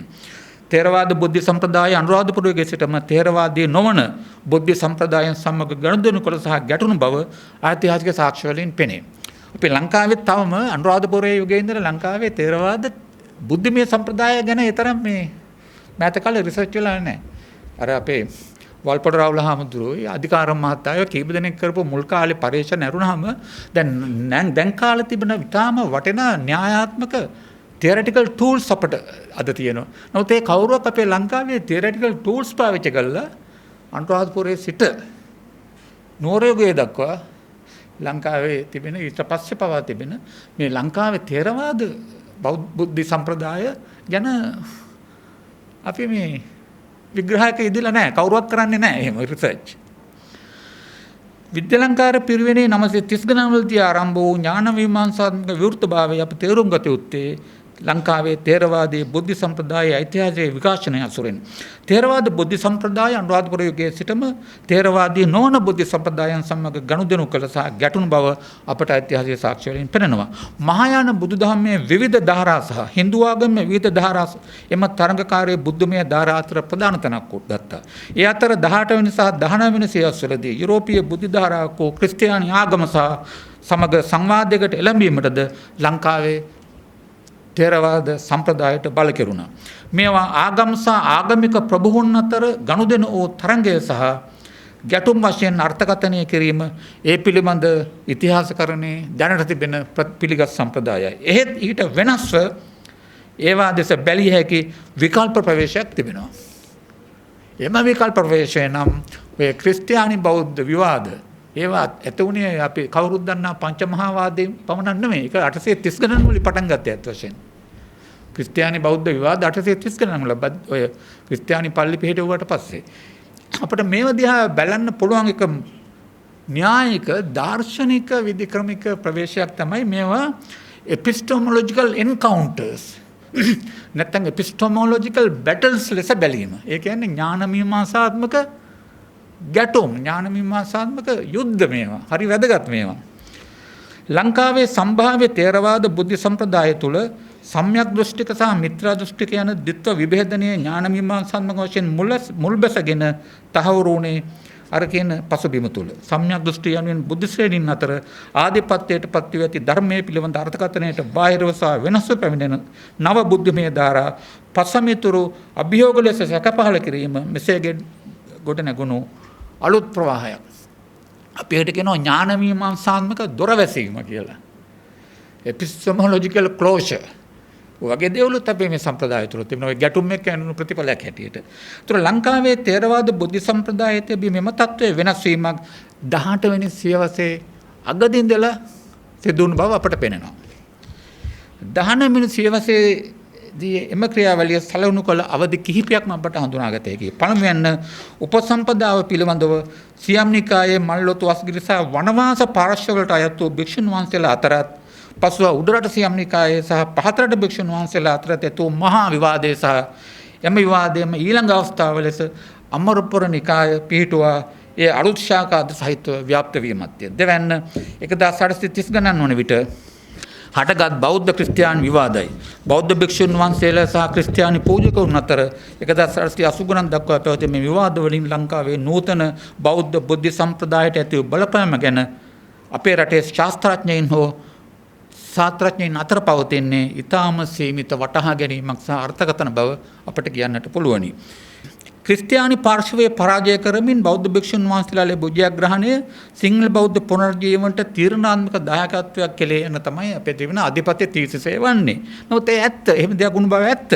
එහෙත් ඊට අමතරව ලංකාවේ යටත් විජිත සමාජයේ තු බුද්ධිමය පරිවර්තනය පිළිබඳ දෘෂ්ටි කෝණයෙන්ද එම බෞද්ධ ක්‍රිස්තියානි විවාද ලෙස දෙස බැලිය හැකිය. එනම් 18 වෙනි සහ 19 වෙනි සියවසේදී ලංකාවෙත් ඉන්දියාවෙත් එනම් යටත් විජිත දකුණු ආසියාවෙත් සිදු ඥාන විමර්ශා ගැටුමක epistemological conflict එක වැදගත් අවස්ථාවක් බවයි. ලංකාවේ බෞද්ධ ක්‍රිස්තියානි අතර සිදුවන වාදයට සමාන වාද ඉන්දියාවෙත් වුණා ඔය කාලෙම. උතුරු ඉන්දියාවේ නූතන පංජාබේ හින්දු ක්‍රිස්තියානි විවාද ඊළඟට මැඩ්‍රාස් ඒක ප්‍රෙසිඩන්සි කියලා කිව්වේ. දකුණු ඉන්දියාවේ තුන ක්‍රිස්තියානි හින්දු විවාදයි, ලංකාවේ බෞද්ධ හින්දු විවාද බෞද්ධ ක්‍රිස්තියානි විවාදයි පුදුමාකාර මේ ඥාන මීමාංසාත්මක මේ encounters ඒක මේ ගැටුම් කියන එකට මම හිතන්නේ නරක වචනේ. ඒවද these are epistemological encounters. ඉතින් ඒක ගැන අපි කවුරුවත් මේ තුලනාත්මක අධ්‍යයනයක් කළ යුතු දෙයක් ඒක. ක්‍රිස්තියානි ආගම විසින් දකුණු ආසියාවට ගෙනන ලද ක්‍රිස්තියානි ධර්මය දකුණු ආසියාතික දාර්ශනික සම්ප්‍රදායට ආගන්තුක ඔන්ටොලොජි එකක්, සද්භාව වේදයක්. ඔන්ටොලොජි කියලා කියන්නේ මේ ලෝකයේ පිළිබඳ ලෝකයේ පැවැත්ම පිළිබඳව විග්‍රහ කරන දර්ශනවාද තමයි. දැන් ඔන්ටොලොජි පැත්තෙන් සද්භාව වේදය කියලා අපි සිංහලෙන් කියන්නේ. ඔන්ටොලොජි පැත්තෙන් බලනකොට මේක ජුඩියෝ ක්‍රිස්ටියන් සහ ඉස්ලාමික් ට්‍රැඩිෂන්ස් වල තියෙන ලෝක සද්භාව වේදයත් බෞද්ධ හින්දු සද්භාව වේදයත් වෙනස්. ඉතින් මේ සද්භාව වේද දෙකක් අතර ගැටුම මේ ළඟදිත් මේ මම කියුවා මේ පානුදුරා වාදයේ සහ ඔය බද්දේගම වාදයේ උදම්මිට වාදයේ කියනකොට හොඳට පේනවා මේ ඒවා මේ කතා කරන දාර්ශනික ගැටලු සාකච්ඡා කරනවා. ඔන්ටොලොජි ලෝකයේ පැවැත්ම, ලෝකයේ නිර්මාණය, මනුෂ්‍යයාගේ පැවැත්ම ඒවල අතිශයින්ම වැදගත් දාර්ශනික ප්‍රශ්න.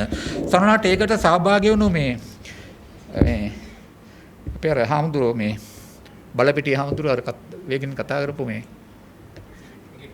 මිගටොත්තේ හාමුදුරුවෝ ෆිලොසොෆි පොත් කියවලා නැහැ. නමුත් අපේ කාර්යය තියෙන්නේ අද ඒවයි තියෙන මේ ෆිලොසොෆිකල් හරය, ෆිලොසොෆිකල් එසෙන්ස් එක ওই වාදවල දැකීම තමයි.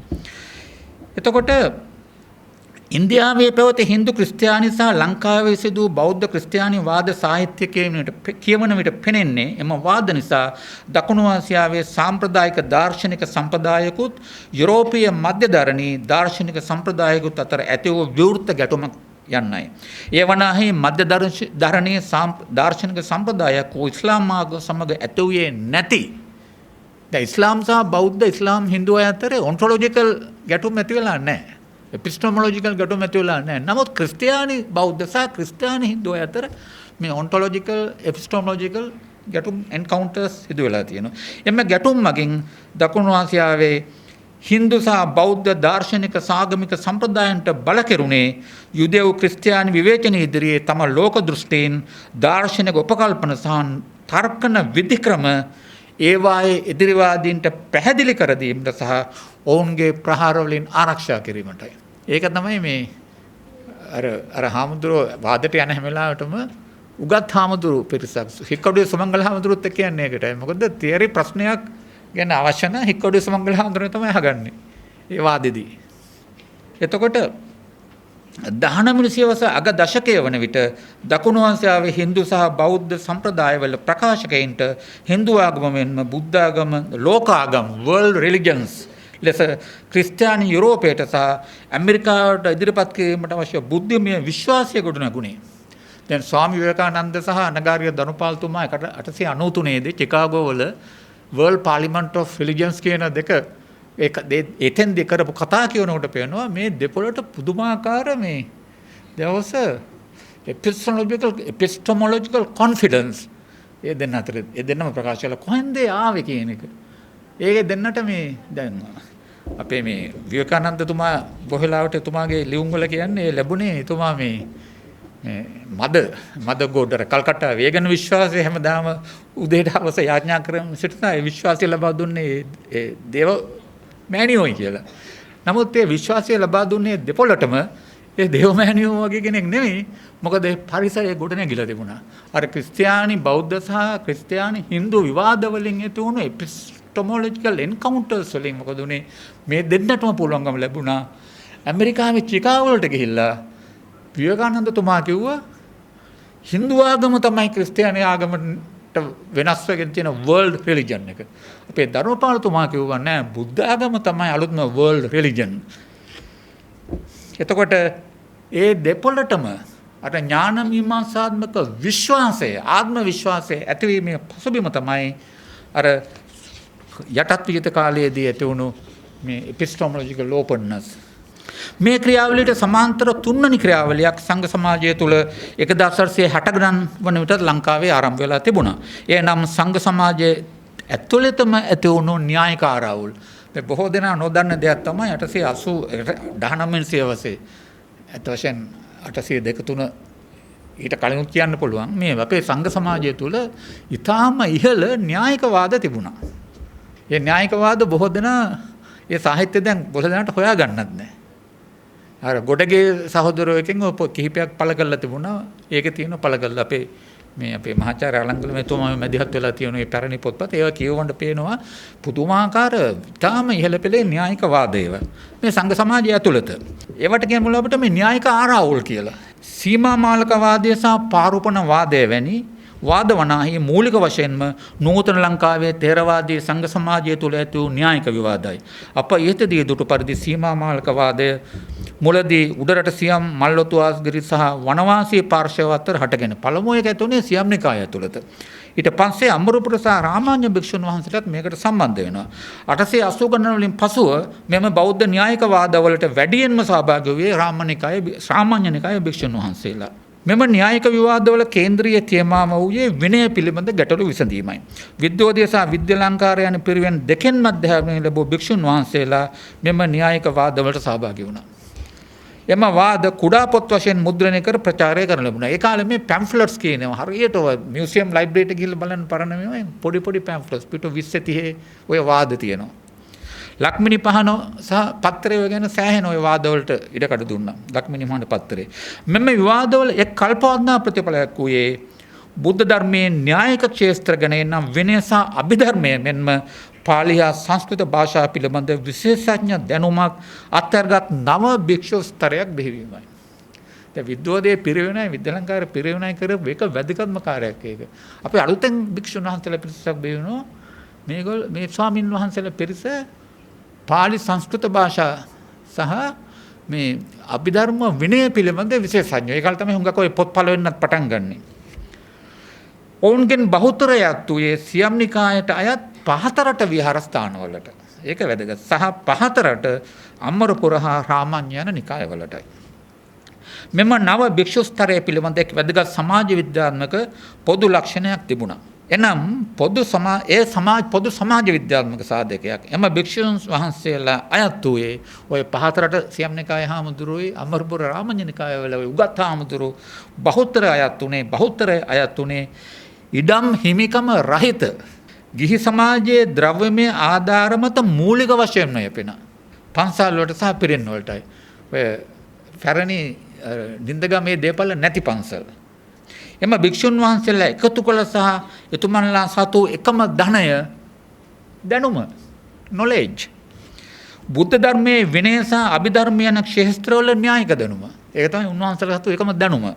අපි නූතන සමාජ විද්‍යාවේ භාෂාවෙන් ප්‍රකාශ කරන්නේ නම් එම භික්ෂුන් වහන්සේලා එකතු කළේ ද්‍රව්‍යමය ප්‍රාග්ධනය නොවේ බුද්ධමය ප්‍රාග්ධනය. මැටීරියල් කැපිටල් නෙවෙයි ඉන්ටෙලෙක්චුවල් කැපිටල්. අපේ වල්පොට රාහුල හඳුනන ජීවිත කතන්දර වල හඳුනන එතුමාට තිබුණේ ඉන්ටෙලෙක්චුවල් කැපිටල් මැටීරියල් කැපිටල්ම නෙමෙයි. නූතන ලංකාවේ නූතන තේරවාද බෞද්ධ බුද්ධ සම්ප්‍රදාය තුළ බුද්ධ ධර්මයේ අර්ථකථනය පිළිබඳ විසම්මුතික අර්ථ දීපන ධාරා බිහි කිරීම. ඒ කියන්නේ dissenting hermeneutics බිහි කිරීම මෙම භික්ෂුන් වහන්සේලාගෙන් සිදුවුණු ඊටාම වැදගත් බුද්ධිමය කාර්ය ලෙස අපට සලකන්නට පුළුවන්. පසු කාලයේදී බිහි විසම්මුතිය ධාරාවන් ගණනාවක මූලයන් තිබෙන්නේ මේ භික්ෂුන් වහන්සේලා අතර 19 වෙනි සවසේ සිට ආරම්භ වුණු මේ මහා න්‍යායික විවාද අතරයි. අනගාරිය ධර්මපාලතුමා, තාපසනිකාය, විනයවර්ධන ව්‍යාපාරය, විද්‍යාලංකාර පිරිවෙනේ දේශපාලන භික්ෂු ප්‍රාර්ථනය යන 20 වෙනි සවසේ සිංහල සමාජයේ ගොඩනැගුණු විසම්මුතිය ධාරාවන්හි බුද්ධිමය මූලයන් තිබෙන්නේ 880 ගණන්වල සහ 890 ගණන්වල කුළු ගැන්වුණු මෙම බෞද්ධ සංඝයා වහන්සේලා ඇතුළුණු උගත් සංඝයා වහන්සේලා අතර ඇතුණු මෙම න්‍යායික ආරවුල් වලයි. මගේ දේශනාවේ ඊළඟ කොටස තියෙන්නේ මේ විද්‍යාලංකාර භික්ෂුන් වහන්සේලාගේ නිදසුන් සහිතව මගේ මේ මූලික තර්කය පැහැදිලි කිරීම. මට ඒ තරම් වෙලාව නැති බව පෙනෙනවා. ඒ නිසා මම තව පැය භාගයක් ගත්තොත් ස්වාමීන් වහන්සේ ඒක බාධාවක් වේද? වැඩි නැද්ද? ඔබලාගේ විරුද්ධත්වයෙන් තමයි විනාඩි 15කින් අවසන් කරන්නද? මට විනාඩි 15කින් අවසන් කරන්න මොකද මගේ කතාවේ පිටපත තියෙන නිසා විනාඩි 15කිනුත් පුළුවන් මට. විනාඩි මම දැනට එහෙනම් මේ රාහුල හාමුදුරන්ගේ කාර්යය ඊටාම වැදගත් දෙයක්. ඒක මම කෙටියෙන් සඳහන් කරන්න. නාරාවිල ධම්මරතන හාමුදුරුවෝ බඹරන්දේ සිරසේවලී සහ යකඩුවේ පඤ්ඤාරාම කියන හාමුදුරු හතරනාගේ කාර්යයන් ගැන මම කෙටියෙන් සඳහන් කරන්න. වැඩි විස්තර නැතුව. දැන් විද්‍යාලංකාර භික්ෂුන් වහන්සේලාගේ අර මම කියන විදිහේ අර නව සංකල්පගත කිරීම නිව් conceptualization වල වැදගත්ම දෙයක් තමයි බුදුදහම සංඝ සමාජය සහ සමාජ ප්‍රශ්නය අලුතෙන් ගැනීම සමාජය තමයි සම්බන්ධය. මම පොඩ්ඩක් පැහැදිලි කරන එක ටිකක් න්‍යායික පොයින්ට් එකක බුදුදහම සංඝ සමාජය සහ ගිහි සමාජය අතර සම්මතතාව පිළිබඳ ගැටලුව එනම් සමාජ ප්‍රශ්නය social question ලංකාවේ නූතන බුදුදහමේ අවස්ථා තුනකදී මතුව බව පෙනේ. විද්‍යාලංකාර භික්ෂුන් වහන්සේලා නියෝජනය කළෙහි තෙවැනි අවස්ථාවයි. පළමුවන අවස්ථාව 19 වෙනි සවසේ මුලදී අමරපුර නිකාය ආරම්භ කිරීම මගින් සිංහල සමාජයේ අධිපති සහ සාම්ප්‍රදායික වශයෙන් ප්‍රභූ කුලයෙන් පිට කුල සමාජ සහ පීඩිත සමාජ සහ කුල ස්තරවල සාමණේරවරුන්ට හිමිවරුන්ට උපසම්පදාව විවෘත කිරීම සහ පීඩිත කුල වලට ජනයා අතරට සංඝ සමාජය ව්‍යාප්ත වීම. දෙවැන්න 905න් පසු කාලය තුල අනගාരിക ධර්මපාලතුමා විසින් බුද්ධාගම සහ සිංහල ජාතිය අතර ඇති ලෞකික සම්බන්ධතාව සිංහල ජාතිකවාදී දෘෂ්ටියේ මූලික ප්‍රවාදයක් ලෙස ඉදිරිපත් කිරීම. විද්‍යාලංකාර භික්ෂුන් වහන්සේලාගේ ප්‍රාර්ථනය පළමු වෙන සංඝ ඍජු සම්බන්ධතාවයක් තිබුණේ නැති එකක්. දෙවැන්න අනගාരിക ධර්මපාලතුමා සංඝ තිබුණේ උන්වහන්සේලාගේ බොහොම පරිවාරීය සම්බන්ධයක්. ඇත්ත වශයෙන්ම නාරාවිල හාමුදුරුවෝ අනගාരിക ධර්මපාලතුමා අතර ලොකු ආරවුලක් තිබුණා. එතකොට අනගාരിക ධර්මපාලතුමාගේ ප්‍රාර්ථනය සමග තිබුණේ පරිවාරීය සම්බන්ධයක්, පෙරිෆරල් සම්බන්ධතාවයක් තිබුණේ. ඒ වඩාත් කිට්ටු සම්බන්ධතාවය තිබුණේ මාක්ස්වාදය සමග සහ ලංකාවේ වමේ ව්‍යාපාරය සමගයි. එම භික්ෂුන් වහන්සේලාට මාක්ස්වාදී දර්ශනය හඳුන්වා දෙන ලද්දේ ඔවුන්ට සංස්කෘත උගන්වූ ඉන්දියාවෙන් පැමිණි රාහුල සංස්කෘත්‍යාන පඬිතුමා. මම හිතන්නේ මම ඔය කලින් මගේ කතාවත් කිව්වා එන්.එම්. පෙරේරා ෆිලිප් ගුණවර්ධන මහතා ලංකාවට මාක්ස්වාදය හඳුන්වා දෙන්නට කලින් ලංකාවට මාක්ස්වාදය හඳුන්වා දුන්නේ රාහුල් සංස්කෘත්‍යාන පඬිතුමා 1929 විතර කාලේ විද්‍යාලංකාර පිරිවෙනේ. විද්‍යාලංකාර පිරිවෙනේ සංස්කෘත ගුවන්වන්න ඇවිල්ලා එතුමා ඉගෙනුවේ සංස්කෘත විතරක් නෙමෙයි බටහිර දර්ශනය, ඉන්දීය දර්ශනය, මාක්ස්වාදයයි ඒවත් ඉගෙනුවා. ඒක හොඳට කියලා තියෙනවා. මේ අපේ නාරාවිල ධම්මරත හාමුදුරුවෝ ලියලා තියෙනවා බයෝග්‍රැෆි එකක් හැඩිපන්නල පඤ්ඤාලෝක හාමුදුරුවෝ ගැන. ඒ බයෝග්‍රැෆි එකේ ওই කතන්දරේ හොඳට කියලා තියෙනවා. විද්‍යාලංකාර පිරිවෙනේ නාරාවිල ධම්මරතන කොටහෙනේ පඤ්ඤාකිත්‍ය සහ බබරන්දේ සිරිසේවල යන තරුණ භික්ෂුන් වහන්සේලා මේ කාලයේ බරණැස ළඟදී පිහිටුවන ලද කාශි විද්‍යාපීඨයේ කියන විශ්වවිද්‍යාලයේ වැඩිදුර ඉගෙන ගන්නට ගිහිල්ලා හිටියා. ඒ එතුමන්ලාට ඒ වැඩිදුර ඉගෙන ගන්න යන අවස්ථාව ලබා දුන්නේ අනගාരിക ධර්මපාලතුමා. ඒ එතුමන්ලා මුලදී යන්නේ මහා බෝධියකේ ධර්මදූත සේවය. ඊට පස්සේ ගිහිල්ලා බොහොම රැඩිකල් වැඩ කරනවා ඒ ගිහිල්ලා. ඉතින් ධර්මපාලතුමාගේ ඩයරි එකේ බොහොම ලස්සනට ඒව ගැන කමෙන්ට් කරනවා. නාරාවිල හිමි එහි පාලි කියන්නේ කාශි විද්‍යාපීඨයේ පාලි ආචාර්යවරයෙකු ලෙසද කටයුතු කළා ඉගෙන ගන්න ගමන්.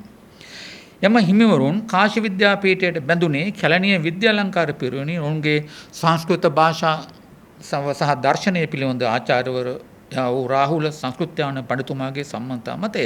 රාහුල සංස්කෘත්‍යාන පඬිතුමා සිංහල බෞද්ධ භික්ෂු වහන්සේ වුණා විද්‍යාලංකාර පිරිවෙනේ. එතුමාට තිබුණේ මේ හින්දු බ්‍රාහ්මණ නමක් තිබුණේ පාණ්ඩේ කෙනෙක්. එතුමාට රාහුල කියන නම දුන්නේ කවුද? ස්වාමීන් වහන්සේ දන්නව ඇතිනේ. රාහුල කියන බෞද්ධ නම දුන්නේ ලුණුපොකුණේ හාමුදුරුවෝ. ලුණුපොකුණේ හාමුදුරුවන්ගේ ගෝලයේ හැටියට තමයි මේ මහණ උනේ. රාහුල සංස්කෘත්‍යාන කැලණිය විද්‍යාලංකාර පිරිවෙනේ 959 කැලණිය විද්‍යාලංකාර විශ්වවිද්‍යාලය දර්ශන ෆිලොසොෆි ඩිපාර්ට්මන්ට් එක පටන් ගන්නකොට ඒ පළමුවෙනි අංශාධිපති සහ මහාචාර්ය වුණේ කවුද? රාහුල සංස්කෘත්‍යාන. එතුමා ආවේ කාගේ ආරාධනාවටද? එතුමාගේ සංස්කෘත ගෝලයා වූ යක්කඩුවේ පඤ්ඤාරාම හාමුදුරුවෝ ඔබතුමාගේ පීඨේ පළමුවෙනි පීඨාධිපති. යක්කඩුවේ හාමුදුරුවෝනේ. යක්කඩුවේ හාමුදුරුවෝ මොකද කර කාර්යය තින්දේ? ඔය කාලේ යක්කඩුවේ හාමුදුරුවෝ තමයි ගෙන්නුවේ. එකඩ හාමුදුරුවෝ මෙහි එතකොට එනේ හාමුදුරුවෝද? පළවෙනි ඩීන් හිටියේ. ඔබේ පළවෙනි ඩීන් හිටියේ කවුද? ඊට පස්සේ ඩීන් හිටියේ. එහෙනම් කොටේනේ හාමුදුරුවෝ ඩීන් ඉන්න කාලේ තමයි යක්කඩුවේ හාමුදුරුවන්ගේ ආරාධනාවක් පිට එතුමා දර්ශන දෙපාර්තමේන්තුවේ පළමුවෙනි මහාචාර්ය හැටියට ඇවිල්ලා එතුමා අවුරුද්දක් උගන්වලා සනීප නැතුව එතුමාට තිබුණා මේ ඩයබටිස් දියවැඩියාව ටිකක් අමාරු නිසා එතුමා ආපහු ගියා. ඊට පස්සේ ආවේ කවුද? ජගදීස් කාශ්‍යප් මං හිතන්නේ. ආවේ උගන්වන්න. අපේ ඔය කතන්දරේ දන්නවා අපේ මේ ඔබලා සිංහලට හිටු මහාචාර්යතුමා දැන් ඉන්නේ මේ කඩවත පැත්තේ ඉන්නේ කවුද මේ? නෑ ඔබලා රිටයර්ඩ් මහාචාර්යතුමා අර සනත්නන්ද සිරි කියන සින්දුව ලිව්වේ පල්ලිය ගුරු මහත්තයා. මහාචාර්ය පල්ලිය ගුරු තමයි දැන් ඉන්න විශ්වවිද්‍යාල ආචාර්යවරුන් සම්බන්ධයෙන් රාහුල් සංස්කෘත්‍ය යන එතුමා දැකලා තියෙන කැලණියේදී. එතුමා දැන් මම එතුමාගේ පන්ති වලත් හිටියා. හින්දි ඉගෙනුවා රාහුල් සංස්කෘත්‍යතුමා හින්දිත් ඉගෙනුවා. එතකොට අපේ පල්ලිය ගුරු මහතා එතකොට අන්ඩර් ග්‍රැජුවේට් කෙනෙක් එතුමාගෙන් හින්දි ඉගෙන ගත්තා මේ 59. එතකොට මෙම් හිමිවරුන් එතකොට පසු කාලයේදී ලංකා කොමියුනිස්ට් පක්ෂයට බැඳුණු උඩකැන්දවල සරණංකර හිමියනුත් මේ කාලේ ඉගෙන ගත්තේ කාශි විද්‍යාපීඨයේ. එතකොට කාශි විද්‍යාපීඨය බොහොම රැඩිකල් වාමාංශික ඒ කාලේ අර ඉන්දියාවේ ජාතික ව්‍යාපාරයේ ගාන්ධිගේ ව්‍යාපාරයේ බොහොම රැඩිකල් කණ්ඩායමේ තමයි කාශි විද්‍යාපීඨයේ හිටපු වයිස් චාන්සලර් හිටියේ. එතුමාගේ නම ආචාර්ය නරේන්ද්‍ර දේව. එතකොට මේ හාමුදුරුවන්ගේ අනිත් ගුරුවරයා තමයි ආචාර්ය භගවන් දාස්. ඔක්කොම අර අධිරාජ්‍ය විරෝධී සටන් වලට ගිහලා හිරේ ඉඳලා එනවා. ඒගොල්ලෝ හිරේ යනවා. එළ මේ හාමුදුරුවෝ අර උඩුකැන්දවල සිර සරංකර හාමුදුරුවෝ ලියපු සටනක සටහන් කියන පොත කියවන්න එක හරිම වැදගත් මූලාශ්‍රයක් ඔය අපි කියන කතන්දරේට. එතකොට මේ විද්‍යාලංකාර භික්ෂුන් වහන්සේලා 4 වර්ගයක තේමා තියෙන පොත් ලියපු බව පේනවා එතුමන්ගේ කෘති වලින්. එකක් තමයි බෞද්ධ දර්ශනයේ Hindu මහායාන සහ වෙනත් ඉන්දියානු දර්ශනවාද සහ නූතන යුරෝපීය දර්ශනවාද අතර සංවාදයක් ඇති කරනු සඳහා ඇති ඔවුන් ගොඩ කර ලැබූ සාහිත්‍යය. ඊළඟ තමයි බුදු සමය සහ සංඝ සමාජයේ නූතන ලෝකයේ සහ සමාජයේ සමග ගනුදෙනු කිරීමේදී ඇතිවිය යුතු නව දිසාවන් සොයාගිය සාහිත්‍යය. නව දිසානතීන්. මොකද විසම්මුතික ව්‍යාපාර වලින් කරන දේ තමයි අලුත් පාරවල් හොයා යාම. ඊළඟ එක තමයි දේශපාලන සමාජ පරිවර්තනය පිළිබඳ නව බෞද්ධ භාවිතයක් සඳහා කැප වූ සාහිත්‍යය. බුදුදහම සහ සමාජ ප්‍රශ්නය නිශ්චිත වශයෙන්ම සාකච්ඡා කර වෙනම සාහිත්‍යයකුත් මේ භික්ෂුන් වහන්සේලා ගොඩනගලා තිබුණා. මම රාහුල හිමියන්ගේ කාර්යය ඊටාම කෙටියෙන් සඳහන් කරන්නම්. එතුමාගේ ඊටාම වැදගත්ම පොත තමයි අර භික්ෂුවගේ උරුමය කියන එක. ඉතින් භික්ෂුවගේ උරුමය කියන පොතේ මා දකින හැටියට කරපු වැදගත්ම දේ මේකයි. ලංකාවේ ථේරවාද සංඝ සමාජයේ සම්ප්‍රදාය තුළ තිබුණු නොවිසඳුණු ප්‍රශ්නයක් එතුමා න්‍යායික වශයෙන් විසඳන්න උත්සාහ ගත්තා. නොවිසඳුණු ප්‍රශ්නය තමයි භික්ෂුන් වහන්සේලා දේශපාලනය කරනවා. ලෞකික දේවල් කරන ගොඩාරයක්. ඒක ලංකාවේ සම්ප්‍රදාය තුළ අනුරාධපුරයේ ඉඳලා ආපු දෙයක් තමයි. භික්ෂුන් වහන්සේ රජ වරුන්ට අවවාද අනුශාසනා කරනවා. ඒ වගේ ලෞකික කාර්යයන් නෙදුණා. එතකොට සංඝයා වහන්සේලාට එතකොට මේ ඒ ලෞකික කාර්යය කොහොමද න්‍යායිකව එක්ස්ප්ලেইন කරන්නේ? ඔක ප්‍රශ්නයක් හැටියට අවුරුදු 100 ගණනාවක් තිබුණා. නමුත් න්‍යායික වශයෙන් එක්ස්ප්ලেইন කරන්න උනේ. මොකද විද්‍යාලංකාර භික්ෂුන් වහන්සේලාට ලොකු තර්ජනයක් ආවා. ඩී.එස්. නායක මහත්තයා මල්වත්ත නායක හඳුරන්න කිව්වා මේ දේශපාලනය කරන මේ තරුණ උන්වහන්සේලා මේගොල්ලෝ එලවලා දාන්න නිකායෙන් කියලා. එක්ස්කොමියුනිකේට් කරන්න කියලා. ඉතින් ලංකාවේ කතෝලික පල්ලිය වගේ එක්ස්කොමියුනිකේට් කිරීමේ ථෙරවාද සම්ප්‍රදාය නැහැ නේ. පල්ලියෙන් ආගමෙන් එලවන්නේ නැහැ. ඇවිල්ලා සමාව ගන්න ඕන. ක්‍රිස්තියානිකේ තමයි එලවීම තියෙන්නේ එක්ස්කොමියුනිකේෂන්.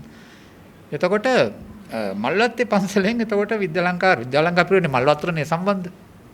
මල්වත්ත පාර්ශවයටයි විද්‍යාලංකාර පිරිවෙන සම්බන්ධ වෙලා හිටියේ. එතකොට මොනගේ ඒ ගැන ලියකිවිල මුත් කියවල නැහැ. නමුත් මම හිතන්නේ රිසර්ච් එකක් කළ යුතුයි.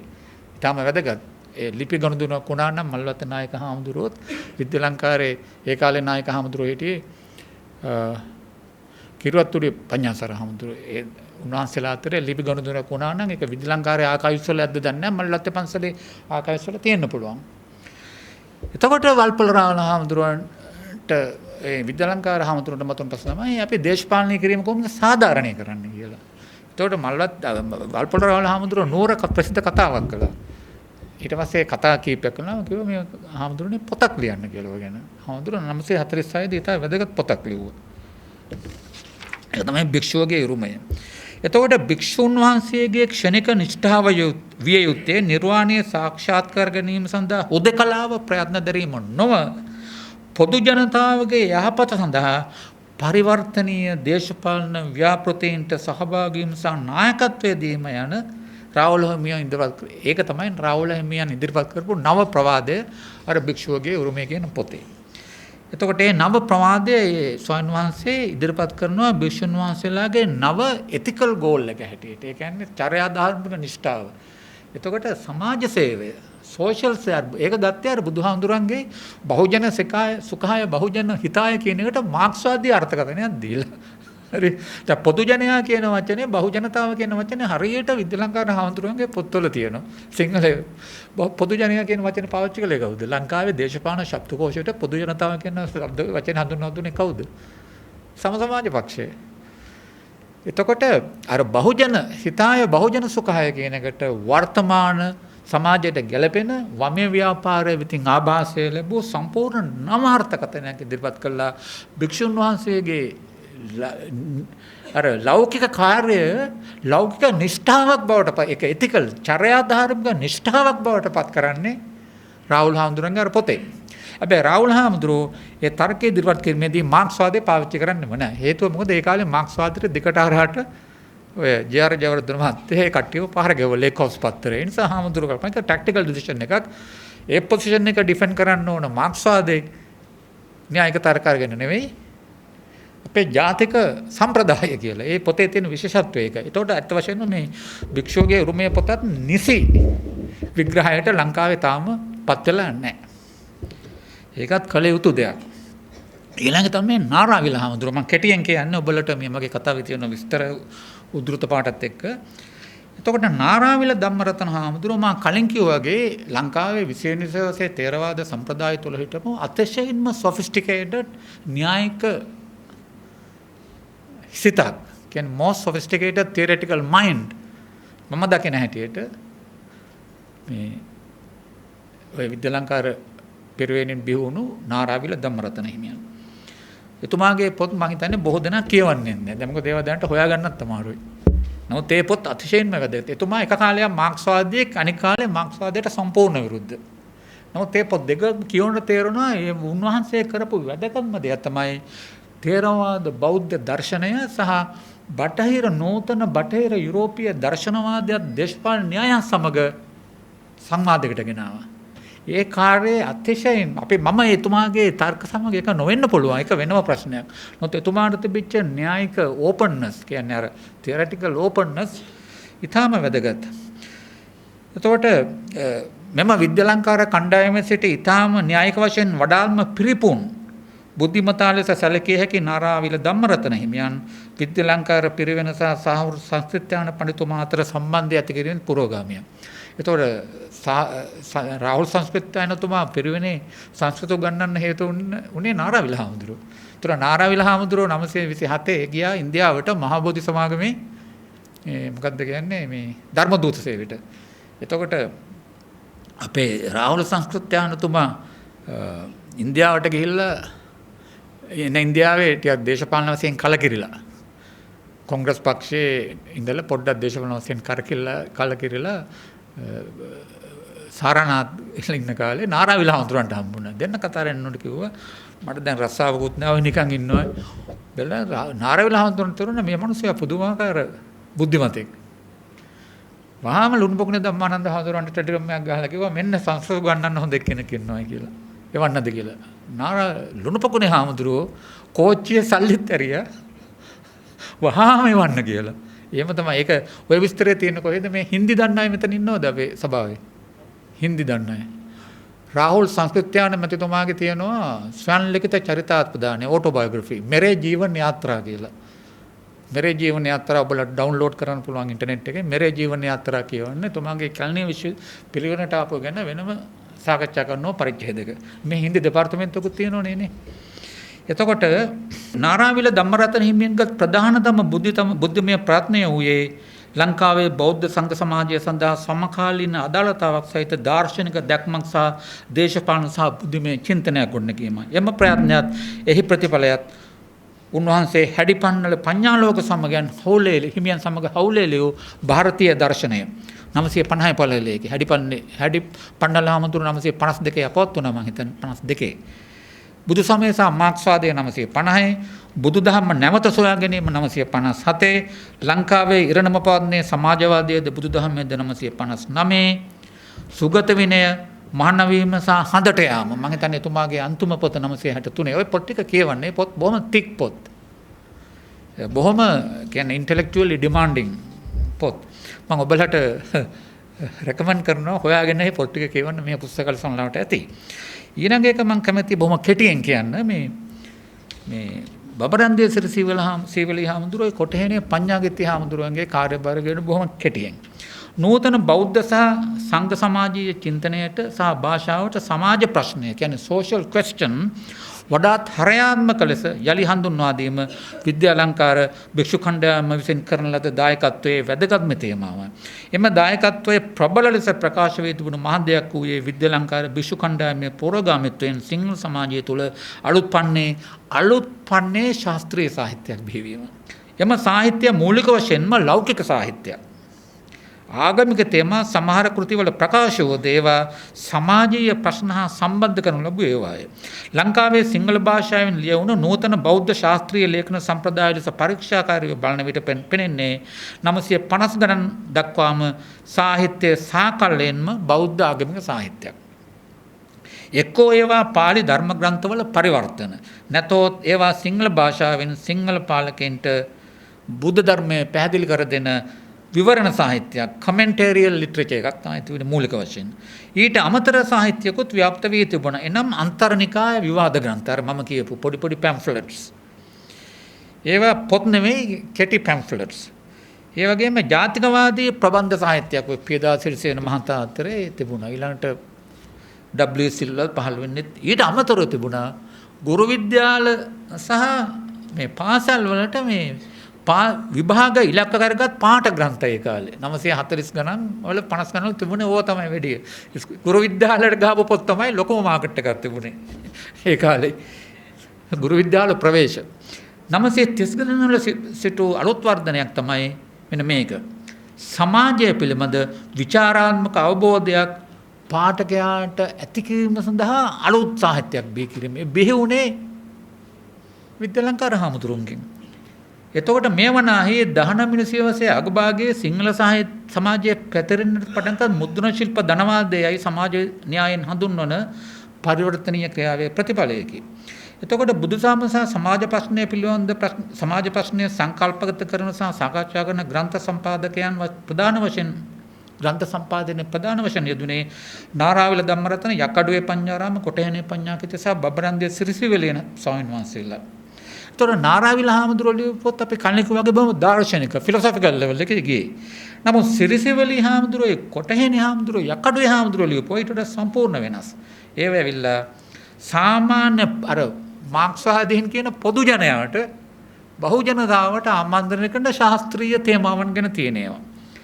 දැන් එතුමාලා කළපු කාර්යය තමයි පාලි හෝ සංස්කෘත හෝ ඉංග්‍රීසි නොදන් ස්වභාෂාමය බුද්ධිමය ස්තරවලට ඒ කියන්නේ වනකියුලර් ඉන්ටෙලිජන්සියා කියන අයට ආමන්ත්‍රණය කරපු ශාස්ත්‍රීය සාහිත්‍යයක් බිහි කිරීම. පොදුජන ශාස්ත්‍රීය සාහිත්‍යයක්. ඒක තමයි ওই භික්ෂුන් වහන්සේලා තුන්නම කරපු වැදගත්ම ශාස්ත්‍රීය කාර්යය. දැන් එතුමාලා ලියපු පොත්වල නම් බැලුවොත් කලාව සහ ආගම සහ සමාජය. හරි සමාජය කියන්නේ හුඟක් පොත්වල තියෙන සමාජය කියන වචන තියෙනවා. ඒව තියෙන සමාජය ගැන කියන සම්පූර්ණ මාක්ස්වාදයේ ආభాසයෙන් ලියලා තියෙන ඒවා. ලියන කලාව සිරිසිවලේ හැමදෙරෝ කලාව කියලා පොත් සිරිසිවල ලියන කලාව, සිතන කලාව මේ පොත් ගණනාවක්ම ලිව්වා. මොකද සමාජය ගැන අලුතෙන් ක්‍රිටිකල් හිතන්න. අර ඊට පෙර තිබුණු සාහිත්‍යයේ සමාජය ගැන විචාරාත්මක හිතන තිබුණේ නැහැ. මාර්ටින් වික්ටර්සන් මහත්තයා ලියපු පොත්වල තිබුණේ සමාජය ගැන විචාරාත්මක හිතන දේවල් නෙමෙයි. එතුමත් ඔය ශාස්ත්‍රීය පොත් යන පටන් ගත්තේ 30 ගණන් වල ඉඳලානේ. ඒවා මේ සමාජය ගැන විචාරාත්මකව හිතන විචාරාත්මක සාහිත්‍යයක් නෙවෙයි. කැලණිය හාමුදුරුවෝ මේ කියන්නේ සෝෂල් ක්‍රිටිසිසම් කියන්නේ දැන් පුස්තකාලේ මේ පොත් තියෙනවද විර්සුරි මහත්තයා මම කියන පොත්. මේ සෝෂල් ක්‍රිටිසිසම් කියන එක සිංහල බුද්ධ සම්ප්‍රදාය තුළ පළමුවෙන් හඳුන්වා දුන්නේ කොටේනේ හාමුදුරුවෝයි, බබරන්දේ හාමුදුරුවෝයි, අපේ යක්කඩුවේ හාමුදුරුවෝ තුන්දෙනා. ඊළඟට යක්කඩුවේ හාමුදුරුවන්ගේ වැදගත්ම දෙයක් කෙටියෙන් සඳහන් කරගෙන මම කතාව අවසන් කරන්නම්. මොකද එතුමා විද්‍යාලංකාර භික්ෂුන් වහන්සේලා මේ ලංකාවේ සිංහල භාෂාව නවීකරණය කිරීමේදී කරපු කාර්යය. මම හිතන්නේ මේකත් අපේ කවුද අරංගල මහතා මට කිව්වා මේ ළඟදී කවුරු හරි මාස්ටර් තීසයක් කරලා තියෙනවා කියලා මම කියන්න නැති අර විද්‍යාලංකාරය විද්‍යෝදය අතර තියෙන භාෂාවාදය. මොකද විද්‍යාලංකාර විද්‍යෝදය පිරවෙන භාෂා ප්‍රශ්නයේදී තරමක් ගතානුගතිකවාදී. සංස්කෘත මූලයන් කරා. විද්‍යාලංකාර පිරවෙන තමයි ඒක රැඩිකල් උනේ. දැන් ඔය නනලල ભેදේ දැන් පිරවෙන කියන වචනේ ලියන ක්‍රම දෙකක් තියෙන බව ඔබලා දන්නවනේ. ඒ පිරවෙන කියන වචනේ හාමුදුරුව වෙන එක ලිව්ව හැටියෙන් කියන්න පුළුවන් මේ හාමුදුරුවයිති විද්‍යාලංකාර සම්ප්‍රදායයටද විද්‍යෝදය සම්ප්‍රදායටද කියලා. එතකොට භාෂාව පිළිබඳව කොටේනේ මේ යක්කඩුවේ හාමුදුරන්ගේ හොඳම න්‍යායික ලියවිල්ල එතුමාගේම ව්‍යවහාර අමුතු ව්‍යවහාර භාෂාවෙන් ඒක තියෙන කොහෙද දන්නවද? 1947 උන්වහන්සේ වණකතා පොතට ලියපු පෙරවදනේ. ඒ පොත වැලිවිටියාවේ කුසල ධම්ම හාමුදුරුවෝ පළ කරපු යක්කඩුවේ හාමුදුරන්ගේ කෘති ගැන පොතක් තියෙනවා. නේ පොතේ තියෙනවා ඒක සඳහන් කළා.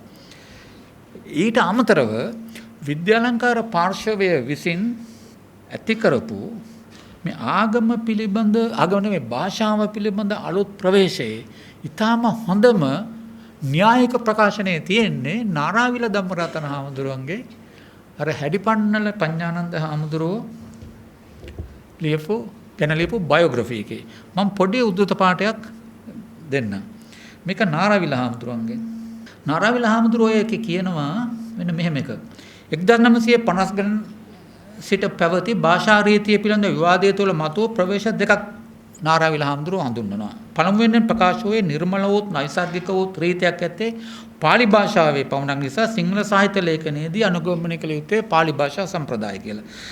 එය නොපිළිගත් අනෙක් පක්ෂයේ තර්කය වූයේ අනුරාධපුරයේ පැරණි සිංහල සભ્યත්වයේ පැවති සරල භාෂා රීතිය අනුගමනය කළ යුතු බව. ඒ කියන්නේ පළවෙනි එක විද්‍යෝදය සම්ප්‍රදාය, දෙවෙනි එක හෙළහවුල් සම්ප්‍රදාය. මේ ප්‍රවේශ දෙකම ප්‍රතික්ෂේප කරමින් නාරාවිල හාමුදුරුවෝ මේ වගේ ප්‍රශ්න මතු කරනවා. අප විසින් අපේ රීතිය පිළිබඳ ප්‍රශ්නය එතුමා කියනවා සම්ප්‍රදාය පිළිබඳ ප්‍රශ්නයක් නෙවෙයි භාෂා රීතිය.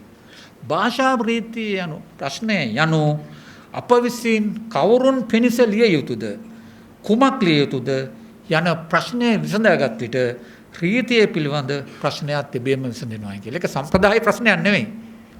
ලියන්නේ කාටද? ලංකාවේ ලක්ෂ ජනතාවගෙන් 95% දෙනෙක් ගොවින් සහ කම්කරුවෝය. ගණන් ගත යුතු පිරිස වූය. තමන්ට නිසි අයිතියක් නැතත් රටේ ආර්ථික තත්ත්වය රඳා පවත්වන තේ රබර් පොල් ආදී ධන නිෂ්පාදනය කරන්නේ වූය. මෝල් වල හා කම්මල් වල වැඩ කරන්නේ වූය.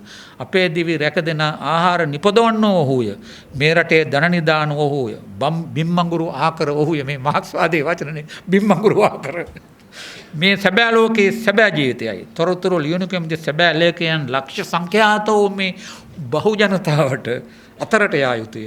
ඔවුන් සමග සිටිය යුතුය. ඔවුන් සමග වැඩ කළ යුතුය. ඔවුන් සදා ලිවිය යුතුය.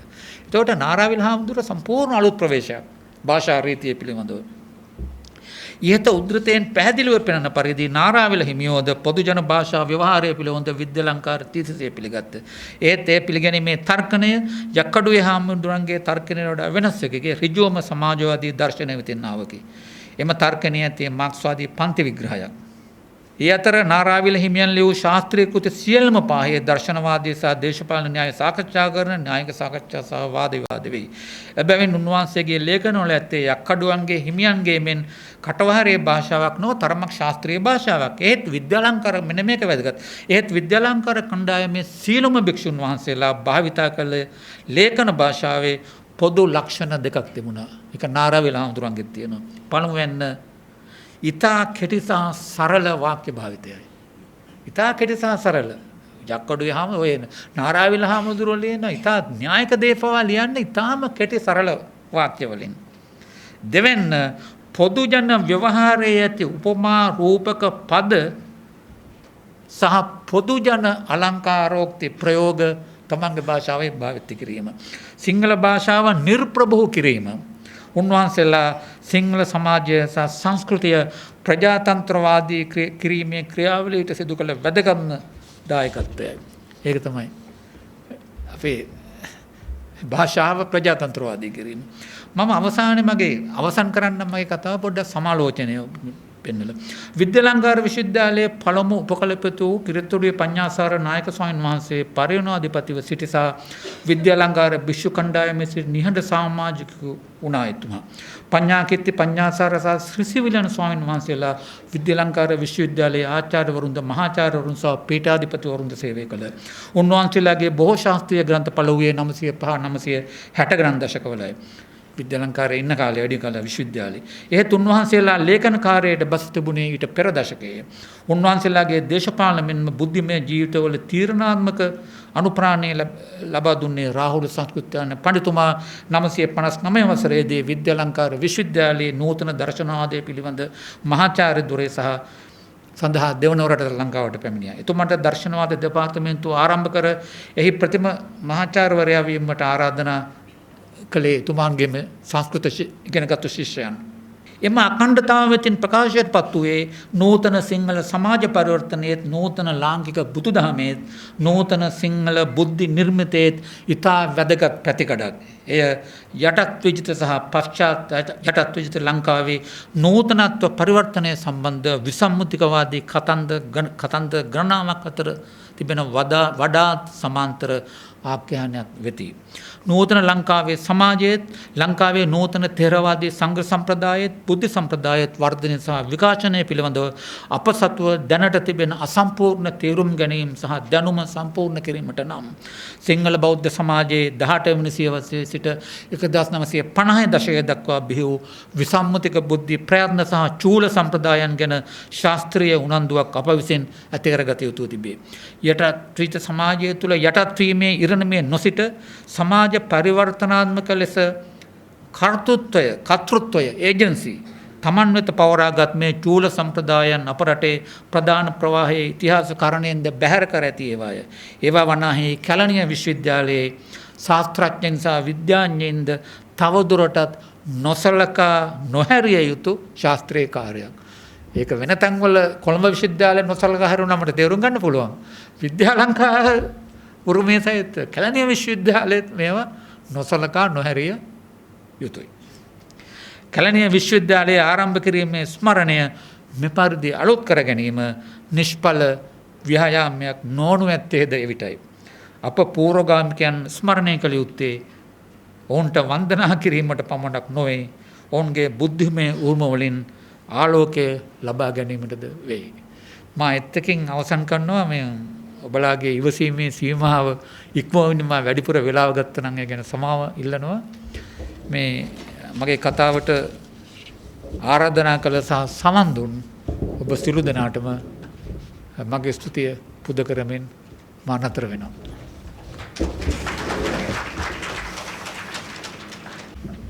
ස්තුතියි මහාචාර්යතුමනි.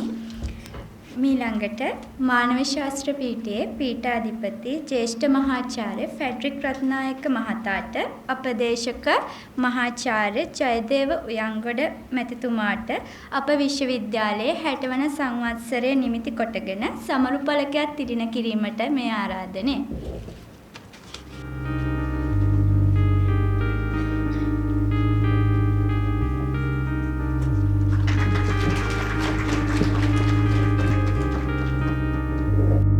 මහා සංඝරත්නයෙන්ද පැමිණ සිටින සියලුම සම්භාවනීය අමුත්තන්ගෙන්ද සහෝදර ඔබ සමගින්ද අවසරයි.